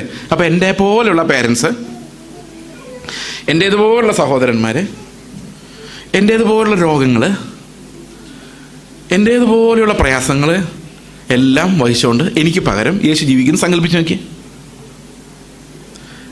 അവിടെ ഒന്നും പാപമില്ലാതിരിക്കുന്ന ഒരവസ്ഥയെക്കുറിച്ച് ആലോചിച്ച് നോക്കി. ഞാൻ അനുഭവിക്കുന്ന എല്ലാ പരീക്ഷണങ്ങളിലും എനിക്ക് പകരം യേശു ജീവിച്ചു, അവിടെ ഒന്നും പാപമില്ലാത്തൊരവസ്ഥ ആലോചിച്ച് നോക്കി. ഞാൻ എവിടെ തൊട്ടാലും പാപമാണ്. പക്ഷെ യേശു എക്സാക്ട്ലി എനിക്ക് വേണ്ടി എൻ്റെ സ്ഥാനത്ത് ജീവിക്കുമ്പം നോ സിൻ. എൻ്റെ അതേ പരീക്ഷണങ്ങൾ, അതേ ശത്രുക്കൾ, അതേ സ്വഭാവമുള്ള മാതാപിതാക്കൾ, അതേ സ്വഭാവമുള്ള കുടുംബം, പക്ഷെ no sin. Yet he was without sin. ആലോചിച്ച് നോക്കി. അപ്പം ഞാനും കർത്താവും ഒരേ സാഹചര്യത്തിൽ ജീവിച്ചാലും എനിക്കും കർത്താവിനും തമ്മിലൊരു അകലമുണ്ട്. He sinless and I am full of sin. അപ്പം പരിജ്ഞാനം എന്ന് പറയുന്നത് എന്താണെന്ന് വെച്ച് കഴിഞ്ഞാൽ, ഇതേ സാഹചര്യത്തിൽ പാപമില്ലാതെ കർത്താവ് എങ്ങനെ ജീവിച്ചു എന്നുള്ള തിരിച്ചറിവാണ് എന്ത് പരിജ്ഞാനം. What was Christ thinking when he faced enemies? ഞാൻ അനുഭവിച്ച അതേ സാഹചര്യങ്ങൾ യേശു കടന്നു പോയപ്പോൾ അവൻ്റെ ചിന്തകളിലൂടെ എന്താ പോയത്? അതാണ് പരിജ്ഞാനം. ഇത് ദൈവത്തിൻ്റെ ആത്മാവിനല്ലാതെ ഒരു തരത്തിലും നമുക്കത് മനസ്സിലാക്കിയെടുക്കാൻ സാധിക്കത്തില്ല. അപ്പോൾ ക്രിസ്തു ഓടിയ ഓട്ടം, നടന്ന നടപ്പ്, അവൻ എനിക്ക് പകരക്കാരനായി ജീവിതത്തിൻ്റെ ഓരോ കോർണറിലും ഹൗ ഹി ഫേസ്ഡ് ഇറ്റ് എന്നുള്ളതിൻ്റെ റെവലേഷനാണ് എന്നെ സംബന്ധിച്ച് ലോകത്തിലെ ഏറ്റവും വലിയ ജ്ഞാനം, നോളജ്. ഇപ്പം പ്രസംഗിക്കുമ്പോൾ എനിക്ക് കിട്ടേണ്ട ഏറ്റവും വലിയ ജ്ഞാനം എന്താണെന്നറിയോ? യേശു ഇതുപോലെ പ്രസംഗിച്ചിട്ടുണ്ട്, ഇതിനേക്കാൾ വലിയ ക്രൗഡിനോടും ഇതിനേക്കാൾ ചെറിയ ക്രൗഡിനോടും അല്ലേ? പക്ഷെ യേശു പ്രസംഗിച്ചപ്പോൾ ഇറ്റ് വാസ് പെർഫെക്റ്റ് അല്ലേ? അപ്പം എൻ്റെ പരിജ്ഞാനം എന്താ? ഞാൻ എന്താ അറിയേണ്ടത്? യേശു എങ്ങനെയാണ്, എന്ത് മനസ്സോടെയാണ്, എന്ത് ആഗ്രഹത്തോടെയാണ്, എന്ത് ബർഡനോട് കൂടിയാണ് സംസാരിച്ചത്? അതാണ് എൻ്റെ പരിജ്ഞാനത്തിന് വേണ്ടിയുള്ള ഞരക്കം. ഇപ്പം ജീവിതത്തിൻ്റെ ഓരോ പ്രലോഭനങ്ങളിലും ഓരോ പരീക്ഷണങ്ങളിലും യേശു എന്ന പകരക്കാരനായിരുന്നെങ്കിൽ എങ്ങനെയാകുമായിരുന്നു? വാട്ട് വുഡ് ജീസസ് ഡു എന്നുള്ളതാണ് പരിജ്ഞാനം. അതിൽ നമ്മൾ വളർന്നു വരണം. നമ്മൾ ഒരിക്കലും പെർഫെക്റ്റ് ആകുന്നില്ല. ദാറ്റ് ഇറ്റേണൽ സ്ട്രഗിൾ, ആ സ്ട്രഗിൾ ഒരുപക്ഷെ കർത്താവ് അത് പൂർത്തിയാക്കുമായിരിക്കാം എന്നൊരു ഹോപ്പിലാണ് നമ്മളിത് ഓടുന്നത്. പക്ഷേ പ്രതിഫലത്തിൻ്റെ കാര്യത്തിൽ ദാറ്റ്സ് ഓക്കെ, കാരണം ഇറ്റ്സ് ഓൾറെഡി ഡൺ. നമുക്ക് 1 കൊരിന്ത്യർ ലേഖനം 1-ാം അധ്യായത്തിൻ്റെ 30-ാം വാക്യം വായിക്കാം. 30. നിങ്ങളോ അവനാൽ ക്രിസ്തു യേശുവിൽ ഇരിക്കുന്നു. അവൻ നമുക്ക് ദൈവത്തിങ്കൽ നിന്ന് ജ്ഞാനവും നീതിയും ശുദ്ധീകരണവും വീണ്ടെടുപ്പും ആയിത്തീർന്നു. അപ്പോൾ ഒരു കാര്യമുണ്ട്, അവൻ എൻ്റെ സ്ഥാനത്ത് ജീവിച്ചപ്പോൾ എനിക്ക് എന്തെല്ലാമായിരുന്നോ വേണ്ടിയിരുന്നത്, ഞാൻ എന്ത് ജ്ഞാനത്തോടെ ആയിരുന്നോ ജീവിക്കേണ്ടത്, ആ ജ്ഞാനമെല്ലാം കർത്താവ് അവൻ സ്വന്തമായി അവൻ നേടി സമ്പാദിച്ചു. ഞാൻ അവനിലുള്ളത് കൊണ്ട് എനിക്ക് അതേ സമ്പാദ്യങ്ങളിലേക്ക് നടക്കാൻ സാധിക്കും. അതായത് യേശു ഈ പാപമില്ലാതെ ജീവിച്ചപ്പോൾ അവനുണ്ടായിരുന്ന എല്ലാ റിസോഴ്സസും അവൻ എനിക്ക് അവൻ്റെ ആത്മാവിലൂടെ തരുന്നുണ്ട്. എത്ര പേര് വിശ്വസിച്ചു ഇത്? ഇന്ന് ഞാൻ എൻ്റെ വീട്ടിൽ ചെന്ന് എൻ്റെ മക്കളോട് സംസാരിക്കുമ്പം, ഭാര്യയോട് സംസാരിക്കും, ഭർത്താവിനോട് സംസാരിക്കുമ്പം യേശു ആയിരുന്നെങ്കിൽ എങ്ങനെ ആകുമായിരുന്നു എന്നുള്ള ചോദ്യത്തിന് എനിക്ക് എന്ത് റിസോഴ്സസ് ആണോ വേണ്ടത് അതെല്ലാം ആത്മാവിൽ ദൈവം എനിക്ക് നൽകിയിട്ടുണ്ട്. പക്ഷേ എൻ്റെ ശരീരത്തിൻ്റെ ബലഹീനത കാരണം ഞാൻ ഒരിക്കലും യേശു ക്രിസ്തുവിനെ പോലെ ആകുന്നില്ല. അതുകൊണ്ട് യേശു ഞാൻ ചെയ്ത പ്രവൃത്തിയല്ല നോക്കുന്നത്, പിന്നെയോ എന്നിലൂടെ കർത്താവ് നിർവഹിക്കുന്നതിനെയാണ് നോക്കുന്നത്. ഇവർക്ക് മനസ്സിലാവുന്നുണ്ട് ഞാൻ പറയുന്നത്? So only through A substitute. അപ്പം 4ാമത്തെ തലം പാപത്തെക്കുറിച്ച് നമ്മൾ പറഞ്ഞു, ഡിനൈയിങ് മൈ സബ്സ്റ്റിറ്റ്യൂട്ട്. അതാണ് 4ാമത്തെ പാവം. എനിക്ക് എപ്പോഴെല്ലാം കർത്താവിനെ വേണ്ട, ഞാൻ ബുദ്ധിമാനാണ്, ഞാൻ ചെയ്തോളാം, എനിക്കറിയാം അവനെ എങ്ങനെയാണ് മര്യാദ പഠിപ്പിക്കേണ്ടതെന്ന് എനിക്ക് അറിയാം. അപ്പോൾ ആരാ ജീവിക്കുന്നേ? അവനോട് എന്താ മറുപടി പറയേണ്ടതെന്ന് എനിക്ക് അറിയാൻ വയ്യാഞ്ഞിട്ടല്ല. അപ്പോൾ ഐ എം സ്ട്രോങ്. നിങ്ങൾ എവിടെയെല്ലാം നിങ്ങളുടെ പഴയ മനുഷ്യൻ സ്ട്രോങ് ആണോ അവിടെയെല്ലാം നിങ്ങളെ തകർക്കാൻ ദൈവം വിശ്വസ്തനാണ്. ആ തകർച്ചയാണ് ഡിസിപ്ലിനിങ് എന്ന് പറയുന്നത്. മക്കൾ അനുഭവിക്കേണ്ട ഡിസിപ്ലിനിങ് നമ്മൾ പ്രാപിക്കുന്നില്ലെങ്കിൽ അവൻ്റെ വിശുദ്ധിയിലേക്ക് പോകാൻ സാധിക്കില്ല. അവർ ശിക്ഷിച്ചത് കുറേ കാലവും തങ്ങൾക്ക് ബോധിച്ച പ്രകാരവും അത്രേ. എന്നാൽ അവൻ്റെ വിശുദ്ധി പ്രാപിക്കേണ്ടതിന് അവൻ്റെ ഇഷ്ടപ്രകാരമാണ്, അല്ലേ? അവൻ്റെ വിശുദ്ധി പ്രാപിക്കേണ്ടതിനാണ് ശിക്ഷിക്കുന്നത്. ഇത് ഒരു വാക്യം കൂടെ വായിച്ചിട്ട് നമുക്കിത് അവസാനിപ്പിക്കാം. നമ്മൾ പലപ്പോഴും വിചാരിക്കുന്നത് നീതീകരണം ദൈവം സൗജന്യമായി തരുന്നു, ഒരു നിമിഷം കൊണ്ട് ദൈവം നമ്മളെ നീതീകരിക്കുന്നു വിശ്വാസത്താൽ. അവസാനം കാഹളനാദം കേൾക്കുമ്പോൾ ഒറ്റ നിമിഷം കൊണ്ട് നമ്മുടെ ശരീരവും രക്ഷിക്കപ്പെടുന്നു. പക്ഷെ ഇതിനിടയ്ക്കുള്ള ഈ ഓട്ടത്തിൽ വിശുദ്ധീകരണം മുഴുവൻ എൻ്റെ പ്രവൃത്തിയാണെന്നൊരു തെറ്റിദ്ധാരണ പല ആളുകൾക്കുണ്ടായിട്ടുണ്ട്. പക്ഷേ ബൈബിളിൽ അങ്ങനെ പറഞ്ഞിട്ടുണ്ട്, അല്ലേ? അവനിൽ ഈ പ്രത്യാശയുള്ളവനെല്ലാം അവൻ നിർമ്മലനായിരിക്കുന്ന പോലെ തന്നെ താൻ നിർമ്മലീകരിക്കട്ടെ, അല്ലേ? അതുപോലെ അഴുക്ക് ചെയ്യുന്നവൻ ഇനി അഴുക്കാകട്ടെ, അല്ലേ? വിശുദ്ധർ ഇനിയും നീതിമാൻ ഇനി നീതി ചെയ്യട്ടെ. അതുപോലെ നിങ്ങളുടെ ദൈവം വിശുദ്ധനായിരിക്കുന്ന പോലെ നിങ്ങളും വിശുദ്ധരാകും. അപ്പം ഇവിടെ എല്ലാം നമ്മുടെ മേലൊരു ചുമതല വെച്ചിട്ടുള്ളതായിട്ട് നമുക്ക് മനസ്സിലാവും. പക്ഷെ ഒരു പ്രോബ്ലം ഇവിടെ ഉള്ളത് എന്താണെന്ന് വെച്ച് കഴിഞ്ഞാൽ, നമുക്കായി കർത്താവ് പ്രിപ്പയർ ചെയ്ത് വെച്ചിരിക്കുന്ന ഒരു വിശുദ്ധിയുണ്ട്. യോഹന്നാന്റെ സുവിശേഷം 17:19 പറയുന്നത്, അവരും സാക്ഷാൽ വിശുദ്ധീകരിക്കപ്പെട്ടവർ ആകേണ്ടതിന് ഞാൻ അവർക്ക് വേണ്ടി എന്നെ തന്നെ വിശുദ്ധീകരിക്കും. അപ്പോൾ ആരാ വിശുദ്ധീകരിക്കപ്പെട്ടത്? യേശുവാ. ആർക്ക് വേണ്ടിയാ? അപ്പോൾ യേശു കഷ്ടത അനുഭവിച്ച് കഷ്ടം സഹിച്ച് അനുസരണം പഠിച്ച് തികഞ്ഞവനായപ്പോൾ എന്തിലെല്ലാം തികഞ്ഞു? നമുക്ക് വേണ്ടിയുള്ള ജ്ഞാനത്തിലും നീതിയിലും ശുദ്ധീകരണത്തിലും എല്ലാം കർത്താവ് തികഞ്ഞു, അല്ലേ? അവൻ്റെ വിശുദ്ധി പൂർത്തിയായിരുന്നു, കംപ്ലീറ്റ് ആയിരുന്നു. അവൻ്റെ വിശുദ്ധി ഞാൻ പ്രാപിക്കേണ്ടത്. ഇപ്പം എന്നെ കർത്താവ് പറയാം, നിന്നെ നീതീകരിച്ചതല്ലേ, ഇനി തന്നെ വിശുദ്ധീകരിച്ചോളാൻ പറഞ്ഞാൽ ഞാൻ എന്തൊക്കെ ചെയ്യും? നിങ്ങളുടെ കയ്യിലോട്ട് നിങ്ങളുടെ വിശുദ്ധീകരണം തന്നിരിക്കും, നിങ്ങൾ എന്തെല്ലാം ചെയ്യും? എന്തെല്ലാം ചെയ്യും? ഇനി വിശുദ്ധീകരണം എന്താണെന്ന് പറഞ്ഞില്ലല്ലോ, അല്ലേ? അതും കൂടെ പറഞ്ഞാൽ okay, let that be our final point today. ഇത് ദൈവത്താൽ മാത്രമേ സംഭവിക്കുള്ളൂ എന്ന് പറയാൻ വേണ്ടി. ബാക്കി ഞായറാഴ്ച സഭയിൽ വരുന്നവരുടെ കുറച്ച് കാര്യങ്ങൾ അതിന് എക്സ്പ്ലെയിൻ ചെയ്യുമ്പോൾ മനസ്സിലായി. നാളെ ഞായറാഴ്ച അല്ലല്ലോ, വെള്ളിയാഴ്ച. I am sorry. ഓക്കെ ഇവിടെ വെള്ളിയാഴ്ച എന്ന് പറഞ്ഞാൽ ഞായറാഴ്ച അല്ലേ? ഞായറാഴ്ച എന്ന് പറഞ്ഞാൽ വെള്ളിയാഴ്ച. ഓക്കെ, നമ്മൾ ഈ 2 വാക്കുകളൊന്ന് പരിചയപ്പെടുത്താം. ശുദ്ധീകരണം ആൻഡ് വിശുദ്ധീകരണം. ശുദ്ധമായതും വിശുദ്ധമായതും വ്യത്യാസമുണ്ട്.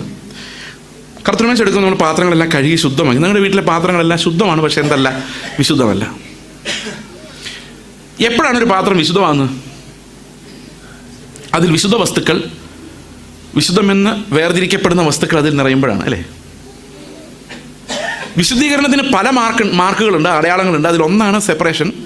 വിശുദ്ധീകരണത്തിന് പല അടയാളങ്ങളുണ്ട്, അത് പിന്നീട് അവസരത്തിൽ നമുക്ക് കാണാം. പക്ഷേ ഈ ശുദ്ധീകരണം എന്ന് പറഞ്ഞാൽ നിങ്ങൾ ഇങ്ങനെ കരുതിയാൽ മതി, ഒരു പാത്രത്തെ കഴുകുന്നു, യേശുവിൻ്റെ രക്തം സകല പാപവും പോക്കി നമ്മെ ശുദ്ധീകരിക്കുന്നു. ശുദ്ധീകരിച്ച് എന്തിനാണ് ഒരു പാത്രം വെച്ചേക്കുന്നേ? അതിലെന്തോ നിറയ്ക്കാനുണ്ട്, അല്ലേ? എങ്ങനെ നമ്മൾ വിശുദ്ധരാണെന്നറിയോ? യേശുവിൻ്റെ ദിവ്യ സ്വഭാവം നമ്മളിൽ വന്ന് നിറയുന്നതിനാണ് ഈ വിശുദ്ധീകരണം എന്ന് പറയുന്നത്. ശുദ്ധമായ പാത്രത്തിൽ എന്തിനാണ് നമ്മളെ ശുദ്ധീകരിച്ചിരിക്കുന്നത് ചോദിച്ചു കഴിഞ്ഞാൽ, ആത്മാവിൻ്റെ ഫലങ്ങൾ, യേശുവിൻ്റെ സ്വഭാവം അത് നമ്മളിൽ നിറയ്ക്കുന്നതിന് വേണ്ടിയാണ്. എഫേസ്യ ലേഖനം 3-ാം അധ്യായത്തിൻ്റെ 20-ാം വാക്യം ഒന്ന് വായിച്ചേ. ദൈവമേ, ടൈം. ഓക്കെ, എഫേസ്യ ലേഖനം 3:20 വായിച്ചു. എന്നാൽ നാം ചോദിക്കുന്നതിലും നിനയ്ക്കുന്നതിൽ അത്യന്തപരമായി നമ്മിൽ വ്യാപരിക്കുന്ന ശക്തിയാൽ ചെയ്യാൻ കഴിയുന്നവന്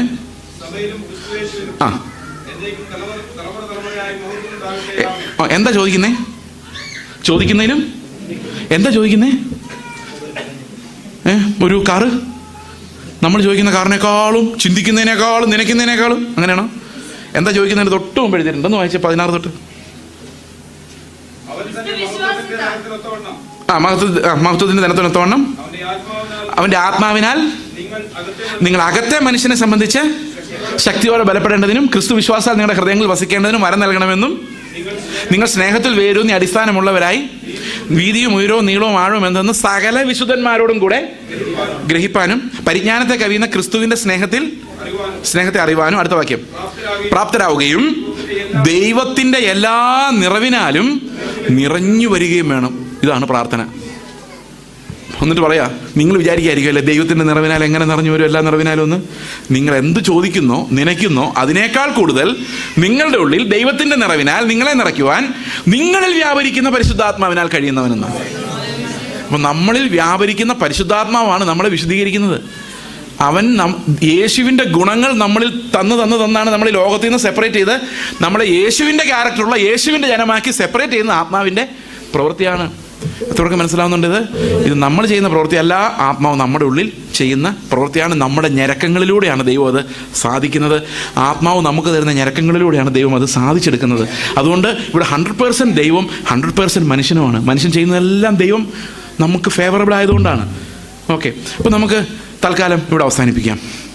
ക്രിസ്തുവിൻ്റെ വലിയ ധനമാണ്. നമ്മൾ വിശ്വാസത്തിലൂടെ പകരക്കാരനെ അന്വേഷിക്കുമ്പം നമ്മൾ ഒരു കാര്യം ഞാൻ ചെയ്യുന്നതിന് പകരം ക്രിസ്തു ചെയ്യുമ്പം അതിനൊരു ഭയങ്കര ക്ഷാമുണ്ട്, ഭയങ്കര ഒരു ഗ്രേസ് ഉണ്ട്, ഒരു തേജസ് ഉണ്ട്. ഞാൻ പ്രസംഗിക്കുന്നവരല്ല യേശു പ്രസംഗിക്കുന്നത്. അപ്പോൾ പകരക്കാരൻ തുടർച്ചയായി എനിക്ക് പകരം ജീവിക്കുമ്പോൾ എന്താ സംഭവിക്കുന്നത്? പതുക്കെ പതുക്കെ ഞാൻ ആ തേജസ്സിൻ്റെ അവകാശിയായി, ആ ബ്യൂട്ടിയുടെ അവകാശിയായിട്ട് മാറുകയാണ്. ഞാൻ സംസാരിക്കുന്നതിന് യേശു പകരക്കാരനായി ജീവിതകാലം മുഴുവൻ അങ്ങനെ ഞാനൊരു പഴക്കത്തിൽ വരുമ്പോൾ എന്താ സംഭവിക്കുന്നത്? എൻ്റെ പ്രവൃത്തികൾക്കെല്ലാം യേശു പ്രവർത്തിച്ചതിൻ്റെ ആ ഭംഗിയില്ല, എന്നാലും അടുത്തടുത്തടുത്ത് ചെല്ലുന്ന ഒരു കൃപയാൽ നമ്മൾ നിറയപ്പെടാൻ ഇടയായിത്തീരും. That's a heavenly glory. അത് നമ്മുടെ ഈ ജീവിത കാലഘട്ടത്തിൽ കൃപയായി വെളിപ്പെടുന്നത് തേജസ്കരണത്തിൽ വലിയ മഹത്വമായി കാണപ്പെടേണ്ടത് യേശുവിൻ്റെ കൂടെ നടക്കുന്ന, യേശു എന്ന പകരക്കാരനോട് ജീവിക്കുന്ന സകല മനുഷ്യർക്കും കൃപയുള്ള ഒരു ജീവിതം ദൈവം ദാനമായി നൽകുന്നു. ഇത്രയും വിലയേറിയ ധനം വിശ്വാസത്താൽ അവകാശമാക്കാമെന്നിരിക്കെ അത് ലോകപരമായ നശിച്ചു പോകുന്ന സാധനങ്ങൾക്ക് വേണ്ടി ദുരുപയോഗപ്പെടുത്തുന്ന വലിയ വിശ്വാസികളുടെ കൂട്ടത്തിനിടയിൽ നിങ്ങളെ ദൈവം വേർതിരിക്കട്ടെ എന്ന് ഞാൻ പ്രാർത്ഥിക്കുന്നു. നിങ്ങൾക്ക് എത്ര പേർക്ക് ഇത് മനസ്സിലായാലും ഇല്ലെങ്കിലും പോകാൻ നേരത്തെ ഒരൊറ്റ കാര്യം ഞാൻ പറയുകയാണ്. Last verse of the Bible study. നിങ്ങൾക്ക് എന്ത് മനസ്സിലായാലും യേശുവിലല്ലാതെ ഒരു നീതിയുമില്ല, വിശുദ്ധിയുമില്ല, തേജസ്സുമില്ല, ഞാനൊന്നുമില്ല, എനിക്ക് ഒരിക്കലും ദൈവത്തെ പ്രസാദിപ്പിക്കാൻ കഴിയുകയുമില്ല. പക്ഷേ യേശു എന്ന പകരക്കാരൻ എന്നിൽ ജീവിക്കുന്നതിനാൽ ഞാൻ ജയാളിയായി ഇവിടുന്ന് പോകും. അത് ദൈവത്തിനു മുമ്പുള്ള എൻ്റെ ഉറപ്പാണ്. ആ ഉറപ്പിലേക്ക് ദൈവം നിങ്ങൾ ഓരോരുത്തരെയും നടത്തട്ടെ. It's not because I am good, but it's because the Christ in me is glorious. അതാണ് എന്നെ വിശദീകരിക്കുന്നത്. ദൈവത്തിന് സ്തോത്രം. നമുക്കൊരു നിമിഷം പ്രാർത്ഥിക്കാം. ഞങ്ങളുടെ സ്വർഗ്ഗസ്ഥ പിതാവേ, അങ്ങയുടെ കരുണ അങ്ങയുടെ പുത്രനിലൂടെ അവിടുന്ന് വെളിപ്പെടുത്തിയതിനായിട്ട് സ്തോത്രം. ഓരോ നിമിഷവും കർത്താവെ അങ്ങയുടെ ജീവന് വേണ്ടി ഞരങ്ങുവാൻ, ആഗ്രഹിക്കുവാൻ, ലോകത്തിലുള്ള ഒന്നിനും ഞങ്ങളെ തൃപ്തിപ്പെടുത്താനാകാത്ത രീതിയിലുള്ള ആ നീതിക്ക് വേണ്ടിയുള്ള ഒരു വിശപ്പ്, ദാഹം കർത്താവെ മക്കളുടെ ഹൃദയത്തിലൂടെ നൽകി അവരെ വിശുദ്ധീകരണത്തിൻ്റെ എല്ലാ പടികളിലൂടെയും നടത്തി കർത്താവെ അങ്ങ് വെച്ചിരിക്കുന്ന പൂർണ്ണമായ തേജസ്സിലേക്ക് അവരെത്തുന്നവരെയും ദൈവമേ അവിടുത്തെ കരം അവരെ നടത്തുന്നതിനായിട്ട് സ്തോത്രം. ഞങ്ങൾ പ്രാർത്ഥിക്കുന്ന കർത്താവെ ഞങ്ങൾക്ക് അനുഭവിക്കുവാൻ ചെറിയ ചെറിയ എക്സസൈസിലൂടെ ഞങ്ങളെ പഠിപ്പിക്കുന്ന അവിടുത്തെ സ്നേഹത്തെ ഓർത്ത് സ്തോത്രം ചെയ്യുന്നു, നന്ദി പറയുന്നു. കർത്താവായ യേശു ക്രിസ്തുവിൻ്റെ നാമത്തിൽ തന്നെ ആമേൻ.